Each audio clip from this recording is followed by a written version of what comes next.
In a storm of golden energy and crimson blood, a young warrior in a green cloak drives his blade through a colossal, white-furred beast. Nearby, a red-skinned demon with a gaping hole in its chest collapses, shocked that a mere warrior could be its undoing. Despite his own bruised and bloodied face, the warrior stands firm and demands his foe's name. He then introduces himself not as a hero, but as Clay, a simple villager and the baggage carrier for the hero's party. Following this startling declaration, the mortally wounded beast finally succumbs, its massive body crashing to the stone floor with a ground-shaking thud. Lying defeated, the creature lets out a faint chuckle. It finds the situation absurdly amusing, that the bane of humanity was felled by a mere villager. Clay looks down upon his vanquished foe and asks if it has any last words. The beast, accepting its end, quietly affirms that it does. With a quiet understood, he raises his sword and delivers the final blow. As the sound of the strike echoes, a blonde-haired young man begins to stir amidst the rubble nearby. The blonde man pushes himself to his feet, his eyes wide with disbelief at the sight of the colossal creature's corpse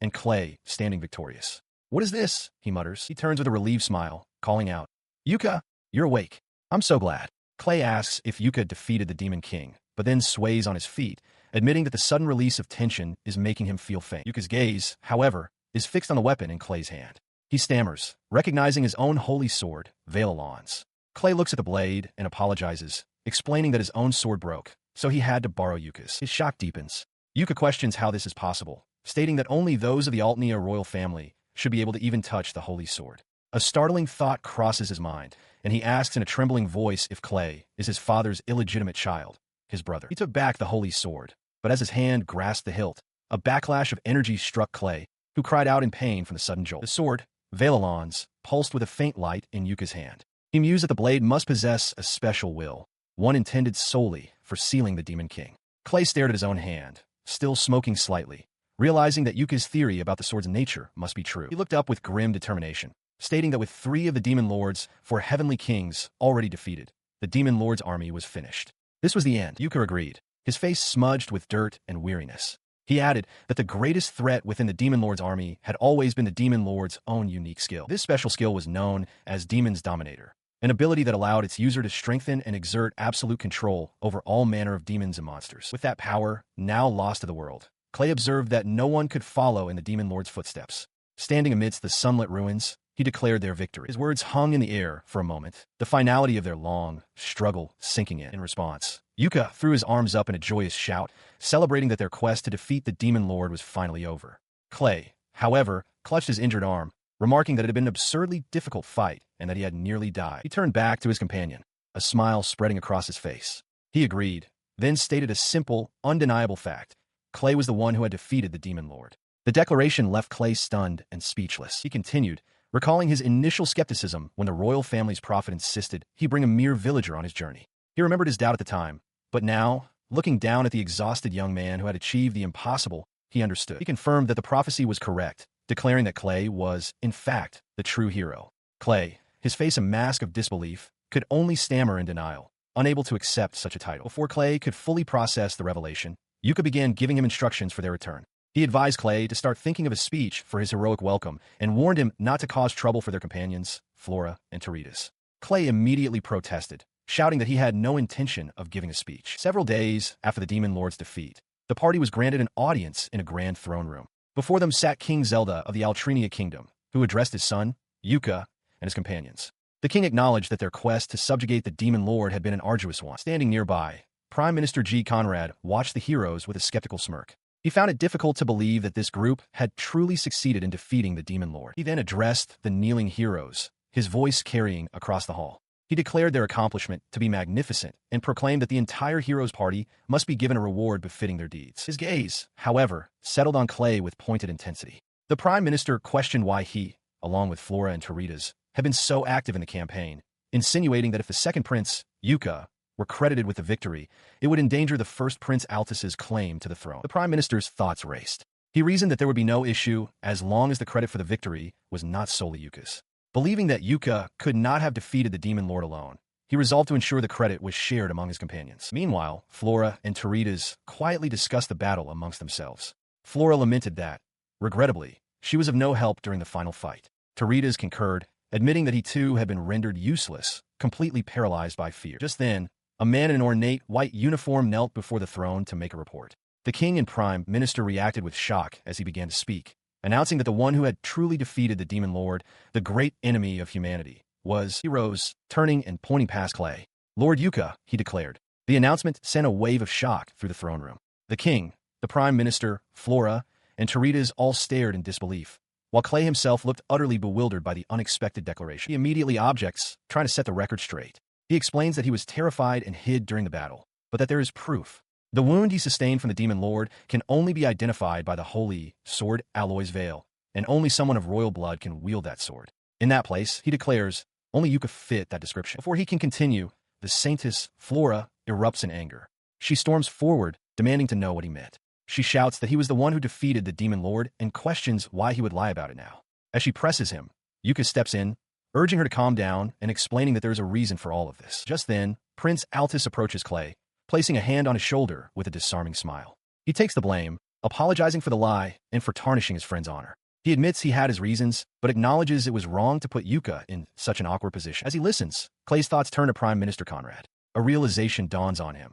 Considering the political landscape, it is likely for the best that the credit for defeating the demon lord goes to Yuka. Meanwhile, the sage, Teritas, observes the exchange from a distance. He poses a question, wondering aloud what the implications would be if Yuka were not the one who defeated the demon lord. He surmises that such a revelation would put Yuka's standing in jeopardy. The political hierarchy of the kingdom is clear. Prince Altus is first in the line of succession, with his younger brother Yuka second. However, the true power behind the throne is not the king, but Prime Minister Conrad. Therefore, if Yuka were to be credited with the monumental achievement of defeating the demon lord, his chances of ascending to the throne would rise dramatically, a development that would surely displease the Prime Minister. Teritas elaborates on his point to Prince Altus. He explains that if they had reported the truth, that Clay was the one who defeated the demon lord, Prime Minister Conrad would have been delighted, as it would have given him an opportunity to diminish Yuka's standing even further. Clay turns his attention back to Yuka, speaking with quiet determination. He states that Prime Minister Conrad is driven solely by his own greed. The credit for defeating the demon lord, he declares, is his to give away. He wants Yuka to take it, believing it will serve as a weapon to help him ascend the throne and build a nation where everyone can live in peace. Yuka quietly says his friend's name. In response, Clay turns away, dismissing the title of hero as nothing but a troublesome burden. He declares that he would much rather push that responsibility onto Yuka. He remains silent as Prince Altus smiled knowingly, musing that this was a lie told for his own benefit. Beside them, Flora's face flushed with embarrassment. Her embarrassment quickly turned to frustration. Flora declared that if Yuka would say nothing, then neither would she. She vowed not to forgive Clay for his selfless act, promising instead to support Yuka as a holy maiden. As Yuka steeled his resolve, Clay broke the tension, asking what their next move would be. He already had an idea. He began to explain that there was something he had wanted to attempt for some time. His ambition was to develop the frontier, specifically the demon territory, known as the most perilous land in the world. The declaration stunned his companions. Clay elaborated, confirming it was the land where powerful demons roamed. He explained that his research had uncovered an old law from the kingdom of Altonia.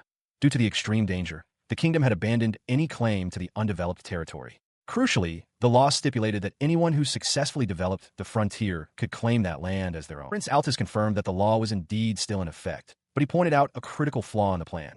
No one had ever actually succeeded. When asked if he truly wanted his own territory, Clay affirmed it. He explained that his unique abilities were far better suited to a place like the frontier. He had no desire for fame within the kingdom, which would offer no peace. Instead, he dreamed of creating a place where everyone could live quietly. Hearing his conviction, Flora relented, saying she wouldn't try to stop him. Prince Altus offered his support from the capital. Clay then turned to Yuka, placing a hand on his head and telling him to go become king, adding with a touch of sadness that they would not be able to see each other often. He looked at his friends, a sense of gratitude welling within him. The moment was broken by a sudden, sharp knock at the door. He and his companions are suddenly swamped by a flood of officials. Yuka is informed of meetings with neighboring kingdoms, Flora is summoned for a saintly visit, and Teritas is called away by the headmaster of the Magic Academy. The room fills with urgent demands. As his friends are whisked away by their new duties, Clay watches them go, remarking to himself that being a hero seems like a lot of trouble. Yuka, looking back, agrees that it's a pain but says they have no choice and will have to disperse for now. Yuka then wonders aloud to Flora if they should have told Clay the truth, and she agrees, suggesting it might be better for him to know their struggles. From behind a pillar, Clay overhears and dismisses their concern as a joke. A few days later, his preparations are complete. Dressed in his traveling gear with his sword at his hip, he declares himself ready to go. He steps out from a stone archway, glancing back one last time before heading into a large, open courtyard. As he walks away from the grand castle, he reflects that it was probably for the best to part ways like that.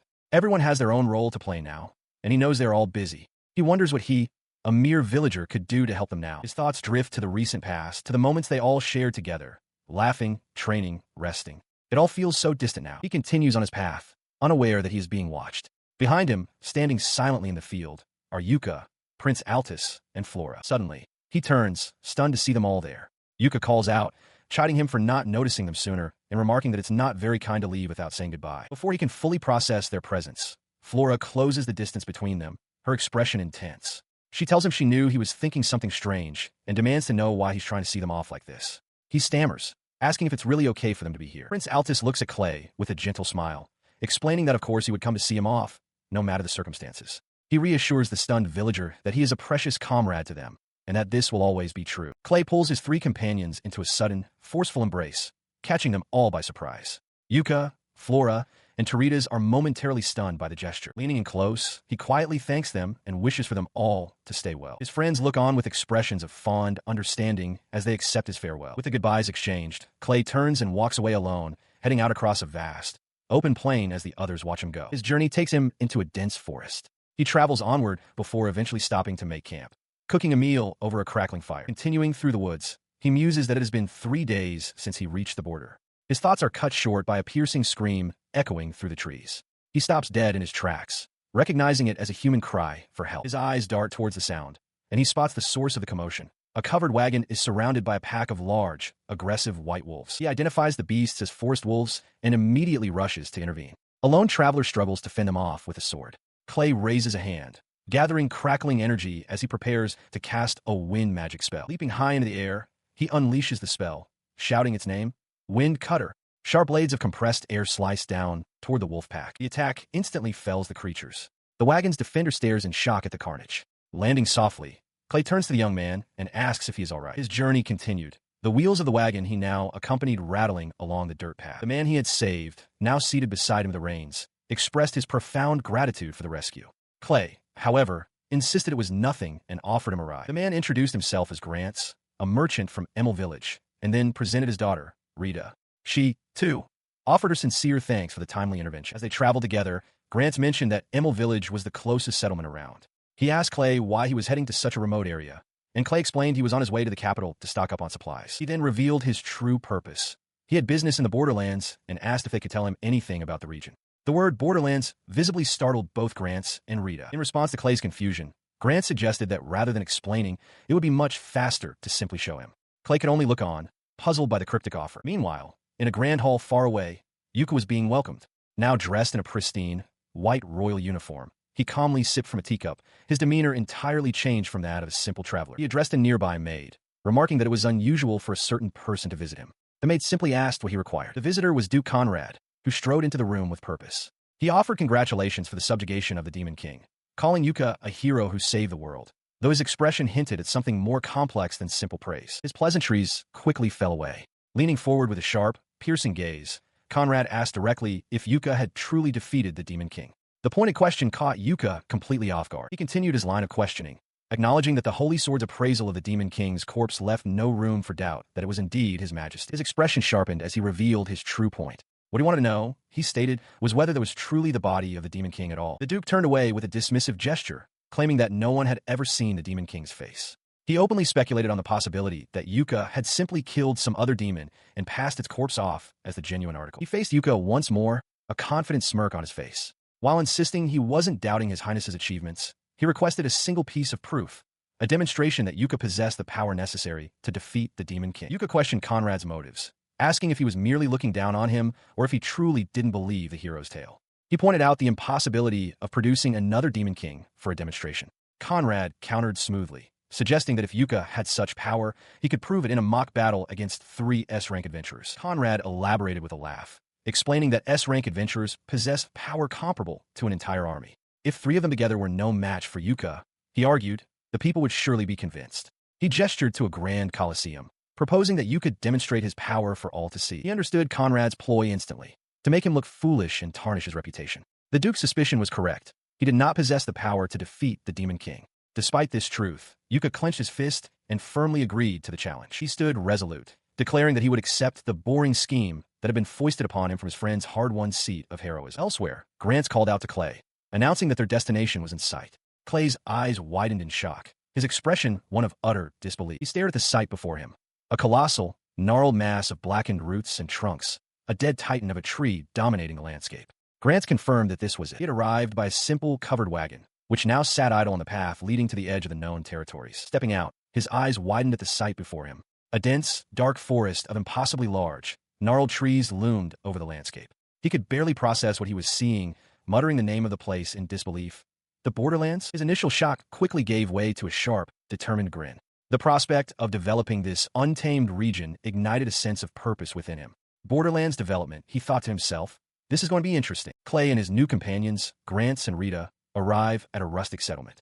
He surveys the stone and timber houses, identifying it as Emel Village, the last outpost before the untamed frontier. Noticing the fading light, Grant suggests to him that they postpone their journey to the frontier until the next day. Clay agrees. Grant then brings up the matter of lodging, questioning the logic of staying in the village for a whole month. Clay falls silent, seemingly without a plan. At that moment, Rita steps forward with a bright expression. She thanks Clay again and insists that he stay at her house. Though she admits it might be awkward for him to stay with a young woman, she reassures him it's perfectly fine, leaving him stunned by the offer. He turns to Grants, questioning the arrangement, but Grants simply smiles, stating it's a way to repay him for saving them from the monsters. Faced with their combined insistence, Clay reluctantly accepts. As dusk settles over the village, he resigns himself to the situation, deciding he will stay with them only until he can build a home of his own. The next morning, he awakens in a simple bed, rubbing the sleep from his eyes as birds chirp outside the window. Now dressed in a white tunic and carrying a sword, he descends the stairs and finds Rita already busy in the main room. She greets him cheerfully,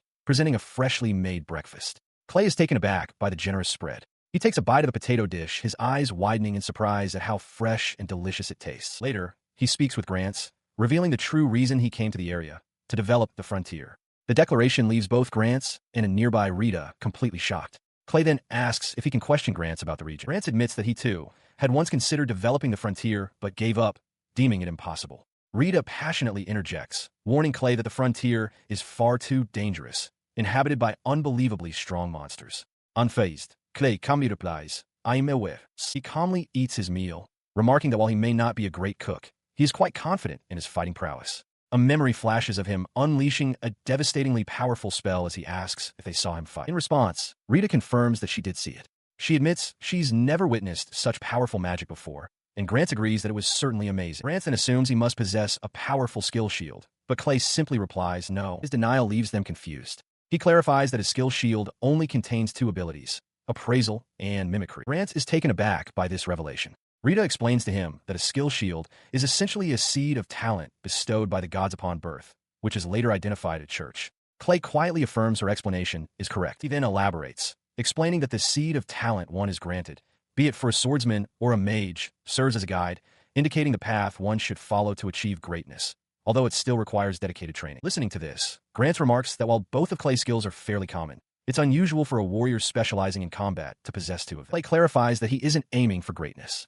He explains that his appraisal skill is only moderately useful for identifying items, and mimicry simply makes it a bit easier for him to learn and improve. Rita repeats the names of the skills, trying to understand. The implication dawns on her. She asks if this means he possesses no inherent talent for fighting, which makes his actual strength seem all the more incredible. As she marvels at this, a voice from behind them remarks that Clay's skill shield would be of no use to a sage like himself. The sage, a young man with striking features, looks on with a knowing smile. He declares that life isn't decided by a skill shield, but by the encounters one has along the way. The sage's words about effort and ingenuity being the true measure of a person left Clay with a sense of quiet validation. He recalled a conversation with Rita, who had expressed a similar sentiment. She had explained that in reality, a skill shield only indicates one's aptitude. Many people, she'd said, find success in fields completely unrelated to their given talent, emphasizing that the course of one's life is their own to decide. Her words echoed the sage's core message, that even with a common skill shield, effort and ingenuity could forge any path one chose. With this renewed sense of purpose, Clay decided it was time to act. All right, he resolved, I'll go check on the border patrol. He set off through the village streets, but he had not gone far when a figure abruptly stepped into his path, blocking his way. Hey, outsider, the man shouted. Clay turned, a question forming on his face. It was the sage, his expression now twisted with anger. He pointed an accusatory finger at Clay, demanding, who are you? And how did you manage to win over Grants? The confrontation continued in a clearing. The sage questioned if Clay was a local child or perhaps on patrol for outsiders himself. Clay calmly replied that he hadn't won anyone over. His calm response only seemed to enrage the sage further. He lunged forward, grabbing Clay's cloak. I don't know what tricks you used, he snarled, but Grants and the others will never accept you. Especially not me. There's no place for you here. Get out, you outsider. The sheer venom in a man's voice left Clay momentarily stunned. He glanced back towards the village, where others were now watching the exchange. The realization settled in his mind. I'm really being shunned. As the sage continued to shout warnings, the weight of their hostility became clear. He walks away from the village, acknowledging the villagers' distrust. He reasons that since no humans have lived near the remote foxden before, their caution is understandable. He resolves to try and slowly close the gap between them. With that thought, he ventures into the nearby woods.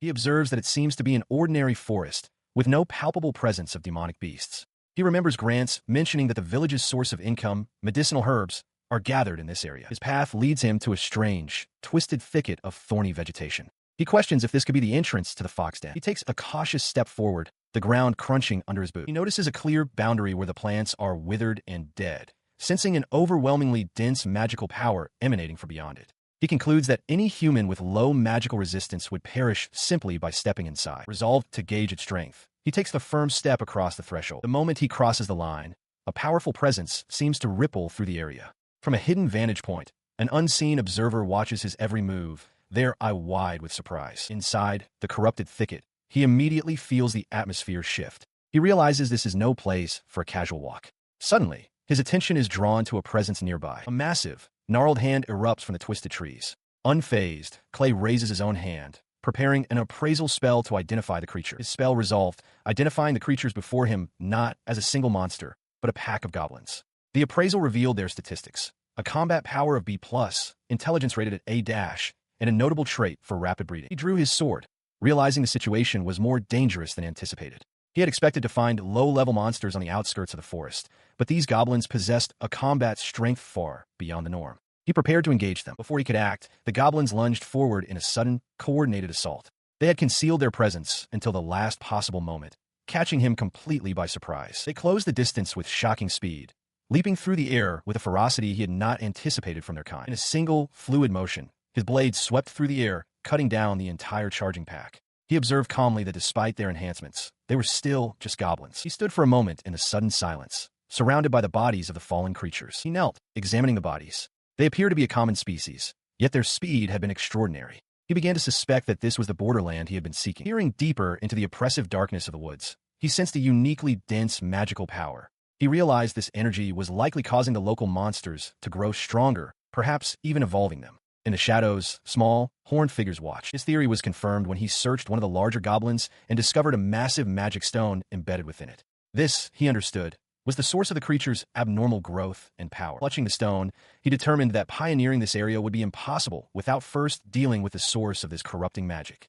However, given the circumstances, he felt a surge of confidence and decided to continue his exploration for a while longer. He had spent his time clearing the forest of its mutated threats, felling monstrous flora and exterminating swarms of aggressive creatures. As he returned to the village, the sound of a door opening drew the attention of a young woman inside. She greeted him with a warm welcome, and he announced his return. Rita remarked on how early he was, asking if he had been patrolling the outskirts, which he confirmed he had. He added that he found the work interesting, a statement that seemed to surprise Rita. He then clarified that he still had more to do. He then revealed the true reason for his efforts. He had gathered a large number of magic stones. The revelation stunned her, and she asked if he was truly planning to use them. He acknowledged her concern, but explained that he had collected so many he was running out of space and had considered putting them in storage. Rita immediately protested, stating they couldn't afford such an expensive service. Clay then presented a lantern, explaining that unlike in larger towns, the magical tools in this remote region only function with a specific type of power source, torch stones. His gaze drifted downward as he contemplated this fact, his mind on the glowing stones he now possessed. He thought about the people of the village, living their lives amidst the many inconveniences that came with residing in such a remote borderland. With a newfound sense of purpose, he looked up and declared that he now knew what he had to do. Rita could only look on in confusion. In his new room, Clay decides to get to work. With a determined expression, he activates his storage skill and a whirlwind of materials, planks of wood, supplies, and various items, vanishes before him, neatly put away. With the space cleared, he picks up a fine-tipped tool and begins to meticulously carve an intricate design onto a piece of wood. The repetitive motion of his work allows his mind to wander. He reflects on the quiet freedom he now enjoys, a life punctuated by visits from his friends. This was the life he sought when he came to the capital, one that would make them proud. His thoughts turned to the untamed borderlands of the kingdom, where a dense concentration of magical energy has given rise to a unique and dangerous forest teeming with magical beasts. He had intended to build a home quickly, but he now understands that creating a truly safe place will require much more research and experimentation. For the time being, he resigns himself to relying on the kindness of Rita and the other villagers. It is for this very reason that he focuses intently on his current task. With a final, precise cut, 2 ornate, circular devices on the table flare with magical light. He must complete this magic stove as soon as possible. He picks up one of the glowing components, a faint, nostalgic smile gracing his lips. He remembers now. The very first role he ever found for himself was crafting these magic tools. His mind drifts back to the time he first left his village and joined the hero's party. He sees them all standing together, looking out at the world before them. He remembers himself as just a clumsy baggage carrier, his only notable skill a mundane shield ability. Yet, his companions, Yuka, Flora, and Teritas, always stood by him, protecting him from harm. They shielded him from monsters in the wild. Teritas patiently taught him to read and write. When he fell ill with a fever, they nursed him back to health, never leaving his side. The memories fade, leaving him alone in the quiet of his sparse, run-down room. He sits on the edge of his bed, the weight of the past settling upon him. He remembered a morning from his travels, when Yuka pulled back the flap of their tent, asking with a smile if he was awake. Yuka's cheerful, "Good morning," Clay was met with his own slightly dazed, but polite reply. For someone who had always been alone, the simple act of waking up and having people to share a meal with was a greater happiness than anything he had ever known. He felt that defeating the Demon King was secondary. His true desire was to repay the people who had so completely changed his life. He would do anything to be of use to them. The memory was interrupted by the sage's voice. He called out to Clay, asking in surprise if he had drawn the intricate pattern all by himself. He looked down at the complex magic circle he had sketched on the ground, confused by the sage's question. Holding a paper copy of the design, the sage explained that to draw a magic circle of this complexity, a student would normally need at least a year's study at the academy. He asked Clay, with a hint of disbelief, if he had truly managed it. Clay could only react with stunned silence. He stammered that he had simply been trying to imitate what the sage himself had drawn. The sage considered this, repeating the word imitate thoughtfully. The perfectly rendered lines were a product of his innate skills, mimicry and appraisal. The sage mused that this was no ordinary skill shield.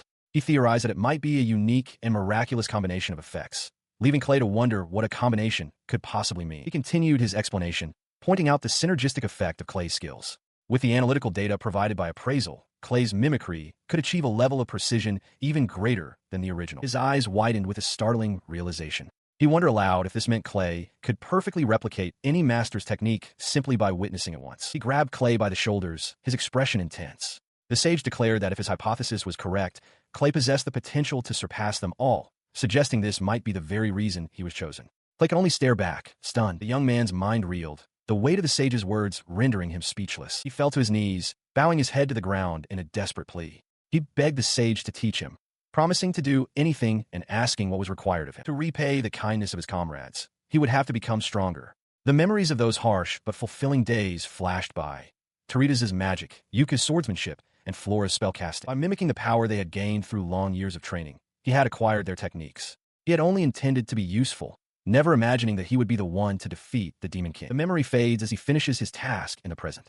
Stretching, he decides to get some fresh air before dinner. Stepping outside, he is greeted by Grants, who is busy with a nearby wagon. Grants notes his return, and Clay quietly affirms it. The other man asks how the reconnaissance mission went. Clay reports that it was a success, mentioning that he defeated several goblins along the way. He calmly confirms their strength, but Grants is aghast. He questions Clay about the Borderland goblins, exclaiming that their power is on a completely different level, rivaling that of A-rank monsters. His companion's panic does little to stir him. Instead, Clay voices a question that has been bothering him.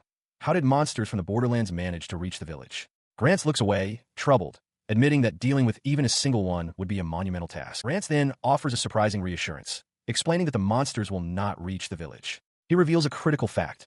Creatures from the Borderlands die if they venture outside their territory. The revelation stuns Clay, who can only stammer out, "Die." As if to confirm his words, the image of a fallen goblin-like creature appears. It is explained that their demise is certain, taking anywhere from a week to a month if left alone outside their native land. The information leaves Clay reeling. He wonders aloud why they cannot survive, his mind racing to find a reason. As he considers the unique properties of the Borderlands, a realization strikes him with force. It must be the magic power. The Borderlands are saturated with a dense, unique magical energy. The monsters native to this land have adapted to this environment, constantly absorbing its life force to sustain themselves. Understanding dawns on him. Clay concludes that this dependency is precisely why the monsters never leave, and that nullifying their magic must be an essential tactic. Grant confirms his theory, remarking that Clay must have instinctively understood this to survive his time wandering the forest before. The two of them gaze out at the strange, vibrant forest, Clay quietly observes that the place is beyond human comprehension. Their discussion concludes as they arrive at a building. The door creaks open, and Rita greets them with a warm and cheerful welcome back. In response, Clay tells Rita that her parents should rest while he prepares a meal. He then turns to a bewildered Grants, offering to lend him a magic tool he just finished making. Rita agrees, a slight blush on her cheeks. He presented his gifts, leaving Rita momentarily speechless and confused. Before her stood two gleaming magical appliances, a preservation chest and a magic stove. The sight left both Rita and Grants in disbelief. She stammered that they were truly magic tools, a fact Grants could only confirm with a stunned expression. Rita immediately protested, flustered, insisting they couldn't possibly accept such valuable items. Clay calmly reassured her, explaining that he considered it payment for rent and a token of his gratitude for their help while he stayed with them. He then revealed a personal detail, explaining that the magic stove was the very first type of magic tool his master had ever taught him to create. The memory of his master's words surfaced. The sage had taught him that creating such tools, ones that could enrich the lives of others, was the very essence of their craft, a way to bring happiness while also sustaining oneself. Returning to the present, he earnestly told them that he wanted these items to be of use in their daily lives and urged them to accept.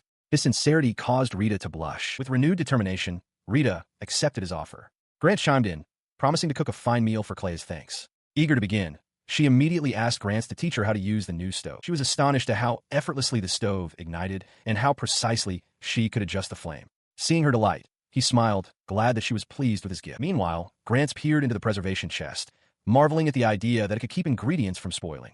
Clay confirmed that meat and fish would indeed stay fresh inside as the meal preparations began. He watches as Rita and Grants begin to use the new stove. Grants asks if she is making pancakes, and Rita confirms, explaining that she always struggled to cook thick ones without burning them because of the difficult heat adjustment. Now, with the magic stove, she feels confident she can cook them perfectly. With a soft sizzle, the batter is poured onto the pan, beginning to cook immediately. Grants expresses his amazement that Rita has already mastered the device. She laughs, pleased with the result, as Clay looks on with a quiet, satisfied smile. He praises the magic tool, but voices a concern. Such a fine item must require a significant power source. Grant worries that if their own magic power runs out, they might not be able to afford a replacement. Clay reassures him, explaining there's no need to worry. He reveals that the house already has a goblin's magic stone embedded within it, which is more than enough to power the stove. He elaborates that magic tools are designed to run on magic stones of a predetermined standard, which is why high-end tools typically require large, expensive stones. The revelation stuns Grants and Rita. Grants asks if this means Clay's father possesses a special, marquee-class magic stone. Clay clarifies that, at present, only he and his master can create such tools. The realization dawns on Grants.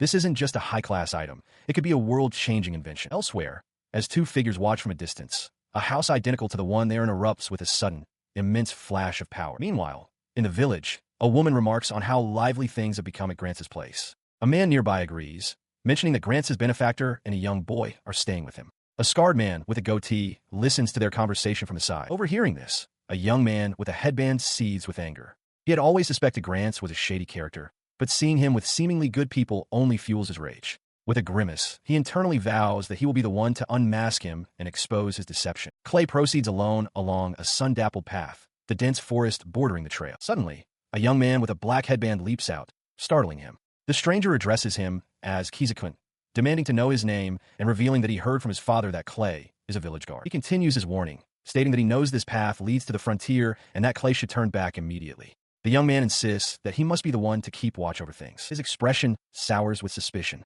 He questions if Grants explained the situation, wondering aloud if he is being deceived. He mutters that Grants is too much of a goody two-shoes. He pleads with Clay, admitting that he can't be trusted, but begging him to at least remain within the village's borders. As Clay turns to leave, the man shouts for him to wait, a flicker of understanding crossing Clay's face as he realizes the man's true purpose. His desperation mounting, the young man shouts that his true objective is Rita. He vows that as long as he is around, he will not let Clay lay a single finger on her. Clay seems to grasp the situation, recognizing it as youthful passion, while the man yells at him not to ignore him. Unmoved, Clay continues on his path into the deeper woods. The young man watches him go, panting as he wonders if Clay is truly headed for the dangerous frontier. As he watches, the scarred man appears beside him, sternly warning that Clay must not go into the forest alone and that he should turn back quickly. The young man's protectiveness is rooted in a recent memory, Rita telling him and Grants that Clay is not a dangerous person, but rather her savior. She recalls with a smile how he defeated a horde of monsters in an instant, thinking he was incredibly cool. The memory clearly pains the young man. Fueled by this memory, the young man, Kiza, curses and sprints into the woods. Clay watches him go, understanding that Kiza feels he must be wary of the strange man who appeared before his beloved Rita. Resigned, Clay decides to press on. He stood before the imposing trees of the frontier forest, resolving to build a house right away to put Kiza's mind at ease. With that decided, he would proceed with his primary objective. He then unleashed a powerful gust of wind magic, sending a blade of air slicing cleanly through several thick tree trunks. As they fell, he began gathering magical energy in both hands. The magic continued in a rapid sequence. Water magic washed the lumber, fire magic dried it, and earth magic leveled the ground. Finally, he used telekinesis to assemble the processed wood into a frame. With a final thud, the structure was complete. He stood back, observing the simple but sturdy shelter he had erected in mere moments. He sat on the edge of the new construction, remarking to himself how pleasant it felt. With the trees cleared, sunlight streamed in, creating a bright clearing that no longer felt like a monster's den. His thoughts continued, acknowledging that while he had only done some basic logging and clearing, it should be enough to begin developing the land. He found it strange that the kingdom had made no attempt to cultivate this area, as it seemed completely untouched. He considered the reason for this neglect. He knew the area had a dense concentration of powerful demonic energy, but questioned if that was truly the only reason development had been abandoned. Deciding this was a good chance to verify his suspicions, he resolved to stay the night and see what the morning would bring. Returning to the village, he found the atmosphere tense. Small groups of people were gathered, speaking in worried tones. He looked around, confused, noting that neither Kiza nor Grants were anywhere to be seen. Suddenly, a man with a prominent scar over his eye confronted him, demanding to know what had happened. It was Alzum, Kiza's father. Clay was taken aback as the man's intense gaze bore into him. The man explained frantically that Kiza had not returned home. He had asked Grants to watch over his son, but after sunset, when the village gates closed, Kiza was gone. Alzum stressed the danger, explaining that monsters emerge from the frontier forest at night. His voice filled with desperation. He told Clay that since he now lived in the forest, he didn't have to return to the safety of the village. He listens as the boy's father continues, expressing a faint hope that Kiza might just be sleeping somewhere in the village. The unspoken fear, however, hangs heavy in the air. The man turns away, stating his intention to search the forest and asking to be informed if Kiza is found. A sudden realization strikes Clay as he processes the boy's likely destination, the deep woods. He closes his eyes, a faint glow emanating from his hand as he decides to take matters into his own hands and investigate the situation himself. A wave of energy expands outward from his position, a powerful detection spell rippling through the surroundings to locate the missing boy. The spell confirms his fears. There is no sign of Kiza within the village. With a grim expression, he understands he must now search the dangerous forest. He sprints into the woods, pushing his detection magic to its limits. While its normal range is 2 kilometers, he knows he can extend it by moving. Soon, his spell finds a target 2 kilometers ahead, and to his relief, the boy appears to be unharmed. As he closes the distance, he senses an enormous, monstrous presence directly ahead. He shouts Kiza's name, ordering the boy not to move. He finds him cowering behind a large rock, paralyzed with fear. Looming over the boy's hiding spot is a colossal, bear-like beast with a single horn jutting from its snout, its massive form casting a terrifying shadow. The creature is identified as a red bear, a high-ranking demon beast. Kiza trembles, convinced his end has come.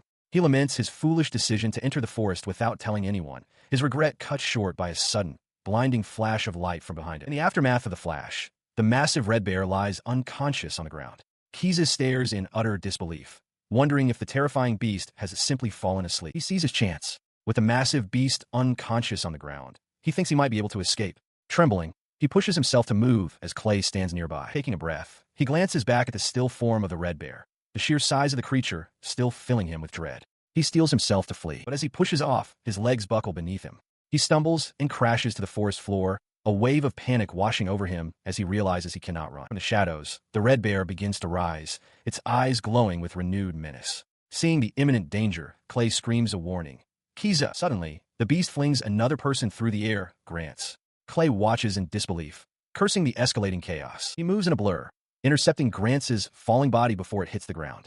As he lands, he wonders what could possibly be happening. With Grants momentarily safe, Clay rushes to Kiza, who lies bleeding heavily from a wound in his chest. Clay reassures him, saying he came to find him and that everything will be all right. Kiza, however, looks at his injury in despair, questioning why Clay would save him and believing he is too foolish to be saved from such a wound. As he lies under the full moon, he accepts a bitter truth. He was the fool. He brought this upon himself by breaking his word for his own selfish reasons. His mind drifts back to a conversation. He remembers declaring his dream to leave the village and become an adventurer. Rita had questioned his logic, pointing out that he already knew the dangers of the outside world. She couldn't understand why someone so strong would come to their remote village when he could thrive in the capital. The memory sharpens. Rita had smiled at Clay, remarking that he possessed everything Kiza wanted. At that moment, watching them, Kiza felt an unforgivable resentment, realizing Clay had everything he desired, and that was why he could not stand him. He weakly questions Clay, wondering why he would come to his rescue after being treated so poorly. Lying on the ground, bloodied and weeping, he cries out that he's no match for him. In response, Clay kneels and places his hands over the wound. A brilliant light begins to emanate from his palms as he announces he is using a healing art taught by the saintess. He invokes the name of the spell, Exheal, calling upon his god to mend the man's injuries. The light flares, completely covering the wound. The light fades, and Kiza sits up, staring in shock at his chest. The wound has vanished completely, leaving him utterly bewildered. Clay asks if the pain is gone. Kiza, flustered, can only stammer that he's being healed. He then erupts, calling Clay's actions reckless and admitting he was certain he was going to die. Clay calmly replies that he's just glad Kiza did. Still struggling to understand, he asks why Clay would do all this for someone who hated him. Clay smiles warmly, brushing it off as nothing more than a bit of simple jealousy. His simple explanation leaves Kiza speechless. Clay declares that this experience makes him the elder now, and they can discuss it later. He turns to leave, urging Kiza to hurry back since everyone is worried, and Kiza meekly agrees. As he walks back toward the village, two of its inhabitants, a man in a bandana and a woman, stare in his direction, their faces etched with surprise. Their shock quickly turned to relief as the villagers saw Clay approaching, carrying Kiza on his back. They called out, glad to see the boy was safe. Kiza, looking flustered, spotted his father in the crowd and called out to him. His father, Alzum, did not share their sentiment. With a furious roar, he lunged forward and struck Kiza squarely on the head, berating the boy for being a fool and going into the forest alone. Clay could only watch, stunned by the violent reaction. His anger spent, Alzum's expression softened. He turned to Clay and offered a sincere thank you, acknowledging that his son had returned safely because of him. Clay smiled, replying that he was simply glad he could help. As he received the thanks, Kiza excitedly told his father that Clay had defeated the Red Grizzly all by himself. A wave of disbelief washed over the crowd. The villagers murmured amongst themselves, questioning how a mere baggage carrier could defeat a monster that even parties of seasoned adventurers couldn't handle. To prove the claim, Clay strained and then lifted an enormous, dark magic stone onto the ground with a heavy thud. The villagers stared in awe, remarking that they had never seen a magic stone of such a colossal size. Clay simply confirmed that he had been searching for them. He set the stone aside as Alzum spoke again, his voice filled with genuine gratitude. He explained that with the stray monster from the outskirts defeated, the prohibition on entering the forest would be lifted. They would no longer be unable to hunt or gather. His serious demeanor vanished, replaced by a booming laugh. Alzum threw an arm around his startled Clay, declaring that since Clay was the one who defeated the beast, they would hold a feast in his honor, including Kiza's share. The villagers cheered in agreement. He laughed, caught off guard by the sudden celebration. At that very moment, deep within the dungeons of the royal castle, a different scene was unfolding. In the cold stone depths, the sound of solitary footsteps echoed as a cloaked figure descended a staircase. The figure passed through a heavy, open gate and proceeded down a dark corridor, where a voice acknowledged their arrival, stating that they had come. The cloaked figure proceeds deeper into the dungeon, stopping before an immense, demonic being chained to the wall. Even in death, the creature's sheer presence is overwhelming, a testament to its former power as the Demon King. He turns, his hood falling back to reveal his face. A shadowy figure assures him to leave the rest to them, promising to fulfill the Demon King's ambitions. With a sharp, determined glint in his eyes, Clay agrees, vowing that he will personally ensure the hated hero faces retribution. Within the village, a lively celebration is underway. Laughter and conversation fill the air as people share food and drink, their spirits lifted after the recent danger. Amid the festivities, Kiza approaches Clay with the village chief. He explains that Clay wishes to speak with him. The young man, Kiza, elaborates that, as the chief, he wants to formally thank Clay for saving him. Clay bows deeply, expressing his own gratitude for being allowed to stay temporarily. The chief tells Clay to let them know if there is anything they can do to help. Clay turns to Kiza and offers a simple, sincere thank you. Kiza, however, remains silent, his gaze averted. Suddenly, he bows low, his voice filled with emotion as he thanks Clay again, stating that he is only alive because of him. Clay looks on, surprised by the depth of his gratitude, thinking to himself that it was a rather reckless and narrow victory. Later, Kiza confesses his dream of becoming an adventurer. He admits that he wants to be strong enough to leave the village, but since Clay's arrival, he has felt jealous, realizing he possesses no such strength or special skills. He continues, fidgeting nervously, acknowledging his previous poor attitude. He tells Clay that despite that, there is something he must ask. Clay listens intently, a questioning look on his face. His nervousness gives way to a desperate shout. Clenching his fists, Kiza begs Clay to teach him how to fight, calling him Aniki, a term of respect for an older brother or superior. The unexpected title and the earnest plea leave Clay utterly flabbergasted. His eyes widen in shock, completely taken aback by the sudden request to become a mentor. After a moment of stunned silence, his expression softens into a subtle, thoughtful smile as he considers the proposition. As the celebration continues around them, Yuka remarks to Flora that Clay is only free during his downtime. He then asks aloud if Clay really intends to take Kiza on as his disciple. He agrees, acknowledging that there are things Kiza cannot learn in the village alone and that he will teach him what he can.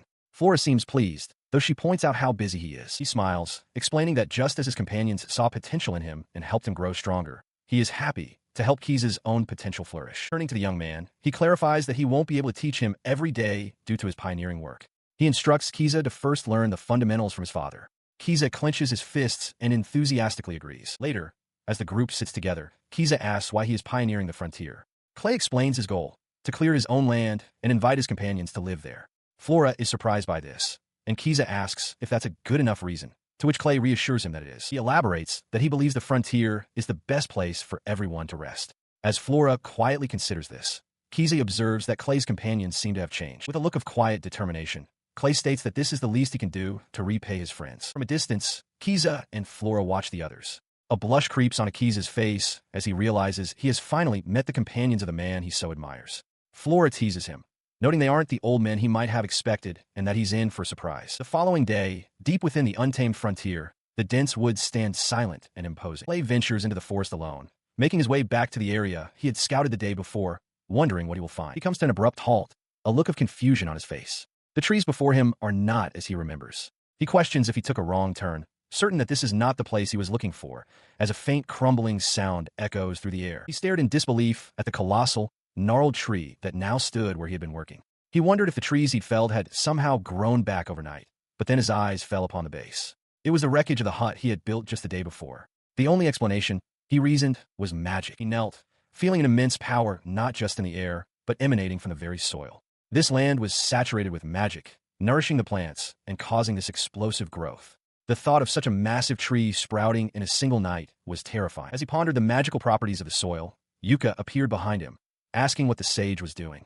The question sparked a memory for Clay, a recollection from their journey together. He recalled Yuka tending to a field, explaining that he was channeling nourishing magic into the earth to help the crops grow. Clay had been astonished at the time, realizing that magic could be used for such a purpose. The memory sparked an idea. If infusing the soil with magic caused growth, then perhaps doing the opposite would solve his problem.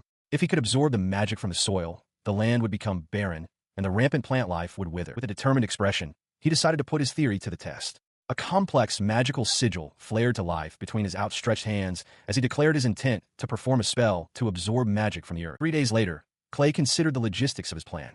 He would need to reverse the effects of the magic Toritas had used, which meant he would also have to consume the magic he absorbed from the land. As he walked through the woods, a voice called his name.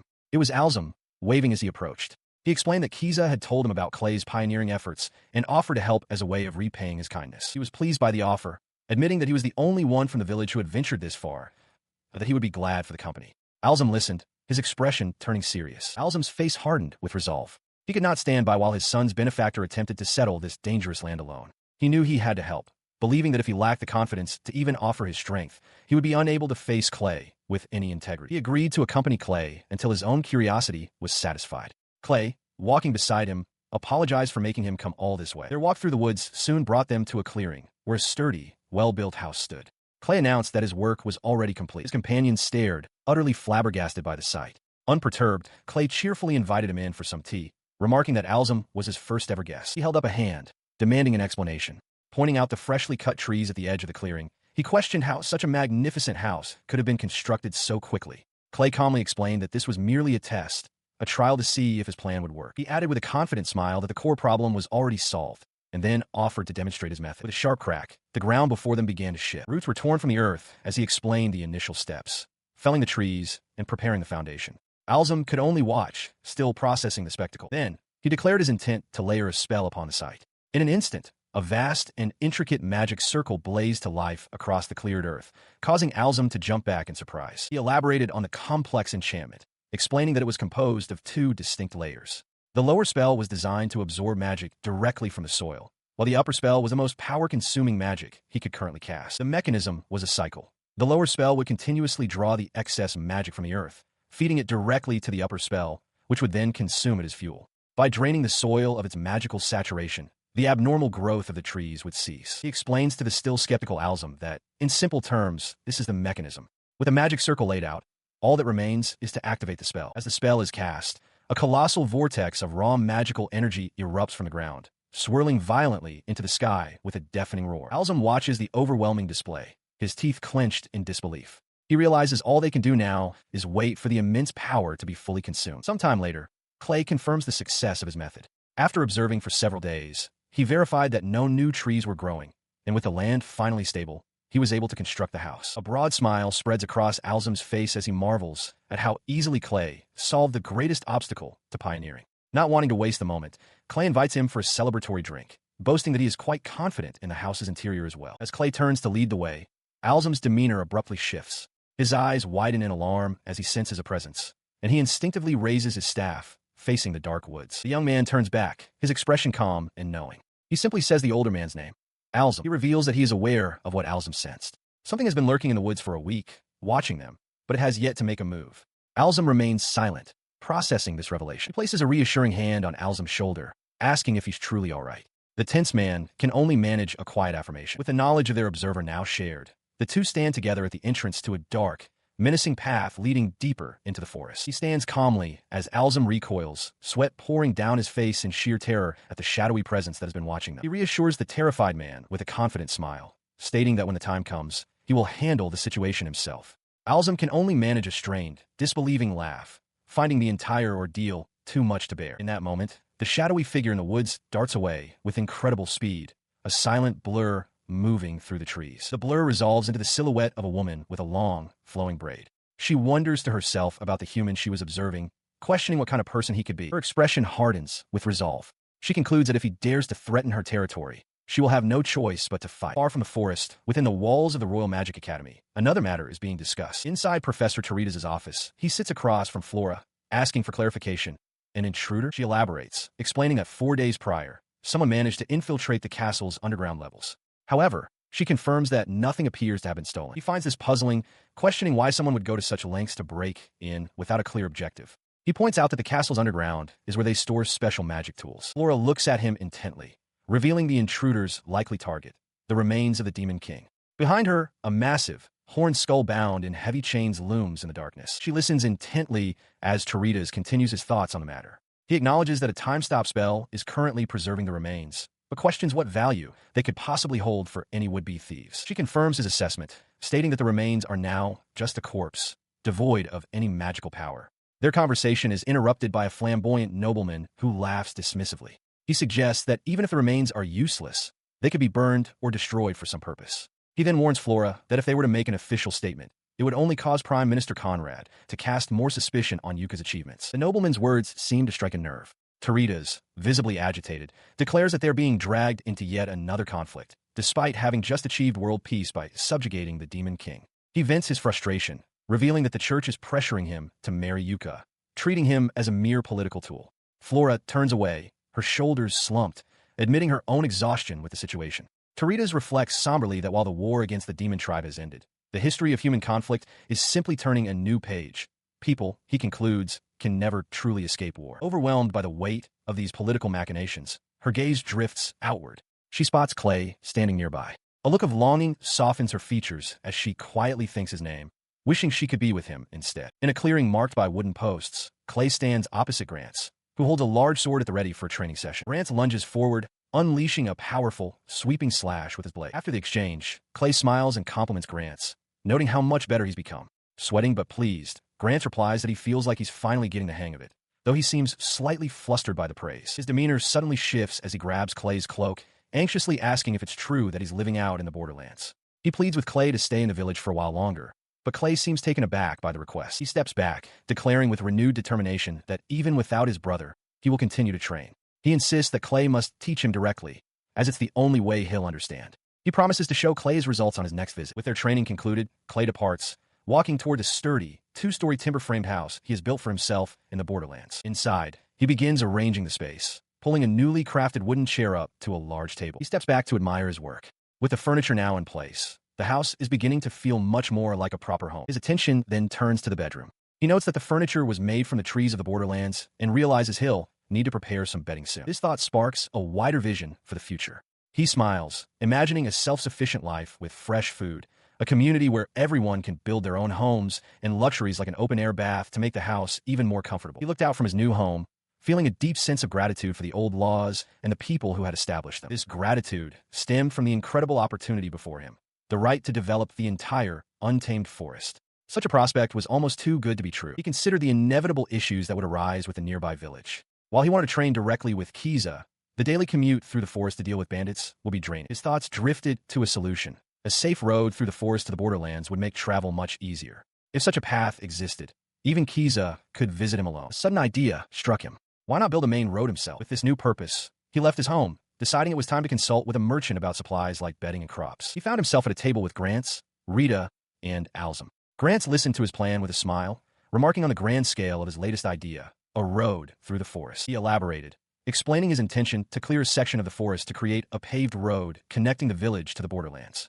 He then asked if the forest was a critical area for the villagers hunting or gathering. Grant advised him that he couldn't proceed without consultation. While he personally saw no issue, he stressed that the village chief's permission was essential and offered to speak with the chief about it the following day. He added with a cheerful grin that Rita had been feeling lonely lately, and a new road would make it much easier for her to visit. A shocked Rita, completely flustered, cried out to her father. She stammered, flustered, prompting Clay to ask if she was all right. She could only manage a few hesitant sounds in response. Gathering herself, she confessed with a blush that things had become much more lively and enjoyable since he had arrived in the village. With hopeful eyes, she then asked if, once the road was completed, she would be allowed to come and visit him. He readily agreed, explaining that he intended to embed monster-repelling magic tools into the road itself, making it safe enough for her to travel alone. Her face lit up with delight at the news. He considered the prospect for a moment, a faint smile on his lips. He then added that it would still be better if she came with someone who could fight, suggesting Quirce as an example. At the mention of Quirce's name, Rita recalled that he had been training hard recently. Clay clenched a fist, offering words of encouragement for the absent young man, hoping it would be a good opportunity for him. The following day, Clay made his way to the village chief's residence. Inside, the village chief looked up in surprise from his desk. "What's this about a road in the forest?" he asked the cloaked figure standing before him. He asked if his plan would be a problem, but the chief waved a dismissive hand. He explained that it was no issue at all, as the forest was once the site of an old road, the remnants of which still remain from a past age. He listens as the chief explains that to clear the path, he should consult the local hunters and guards who know the area best. The chief offers to have a guard named Alzum guide him. The chief then formally agrees to the project, expressing his gratitude not only for the useful information Clay provided, but also for having saved Quirce. Clay humbly dismisses the thanks. Leaning forward, the chief elaborates on his reasons. He explains that Emel village was founded by a pioneer corps that set out to open up the frontier, and that Clay is now trying to realize the dream their ancestors had to abandon. As a descendant of those pioneers, the chief declares his full support. He is momentarily silent, processing the weight of the village's history and the chief's support. He then offers a simple, sincere thank you. Following the chief's instructions, Clay meets with Alzum, who leads him deep into the forest. The guide stops and points ahead. "Here," Alzum says, directing Clay's attention to the ground where the faint, collapsed remains of an old stone path are visible beneath the overgrowth. He kneels to inspect the ancient stonework, wondering aloud how old it could be. Alzum muses that the road was already like this when he first began exploring the forest, speculating it could be a century old or even older. Alzum gestures to the surrounding area, noting how much clearer the path is. A plan forms in Clay's mind as he explains the two main tasks, felling trees and quarrying stone, then laying the pavement. He likens it to building a house, difficult but far from impossible. Seeing his enthusiasm, Alzum grimly suggests they begin at once. Alzum acts first, unleashing a wind blade that fells several trees in a single, sweeping motion. Immediately after, Clay slams his hand to the ground, casting Earthrise, and the forest floor trembles as stone and soil are forced upward. He follows up with a second spell, Ground Press, and the erupted earth is violently compacted into a flat, solid foundation. Alzum stares, his mouth agape in utter disbelief at the sheer power on display. He stares in disbelief, remarking that Clay's power is far too great to be used for something as simple as a road. He asks if Clay intends to lay all the paving stones as well. Clay, however, is full of energy. He clenches his fist with a grin and calls out to Alzum, declaring that they will clear the entire old road section right then and there. As they walk, Alzum questions if he really plans to finish the entire project that day. Without breaking stride, Clay confirms it's a matter of course and simply tells Alzum to lead the way. In an instant, a perfectly paved stone road materializes, stretching through the forest and into the distance. Clay stands at the end of his creation, utterly speechless at the sight. Alzum, sweating and overwhelmed, admits he can't believe Clay actually finished it all. He apologizes for keeping him so late, but Clay dismisses it, saying it was fine since he saw something interesting. He notes that with the new road, his son Quirce could come to this area alone. Clay agrees, adding that it would make training easier for him as well. His thoughts turn to his son's progress. Alza mentions that Quirce has been improving more than expected and was ready for the next stage of training. He then turns to Clay, stating that before that, there is something he needs to ask. He looks at the young man seriously and asks directly if he has investigated Quirce's skill set. Clay seems unfamiliar with the term. Alzum explains that if one truly wants to be an adventurer, knowing the nature of one's own talents is crucial for survival. He adds that he thinks everyone in the village should have theirs checked. Alzum elaborates on the difficulty, explaining that skill seeds can only be checked with a magic tool from a church, and the only one is in the distant capital. As there are no adventurers nearby, it's a major hassle. This prompts a realization in Clay. He has never known his own skill seed. He turns to Alzum and offers to examine Quirce's skill seed for him. The scarred man, taken aback, stammers that he would be grateful for the help. Alzum, still processing the offer, asks if this means Clay intends to take Quirce all the way to the capital. Clay quickly refutes the idea, shaking his head. He clarifies with a confident smile that he will simply create the magic tool required to perform the examination himself. Alzum's jaw drops in disbelief. He elaborates, explaining that while the church forbids personal ownership of a skill checker, the method to create one is a state secret. Fortunately for them, his master knew the technique, and now, so does he. Alzum, struggling to keep up, remarks on Clay's nonchalant attitude. He reasons that if Clay can't do it, no one can, and asks if he could have the tool ready by the next day. Clay confidently affirms that he can. He then offers to check Alzum's skill seed too. Since he'll be making the tool anyway, he suggests examining anyone else in the village who is interested and asks Alzum to gather any volunteers. The man readily agrees. Eager to share the news, Alzum turns to rush back to the village, declaring that they shouldn't waste a moment. Clay raises a hand, telling him to wait. As night falls, the two walk along the newly paved road. The surrounding forest is now illuminated by countless points of magical, sparkling light, creating an ethereal glow under the full moon. They pause to take in the wondrous sight.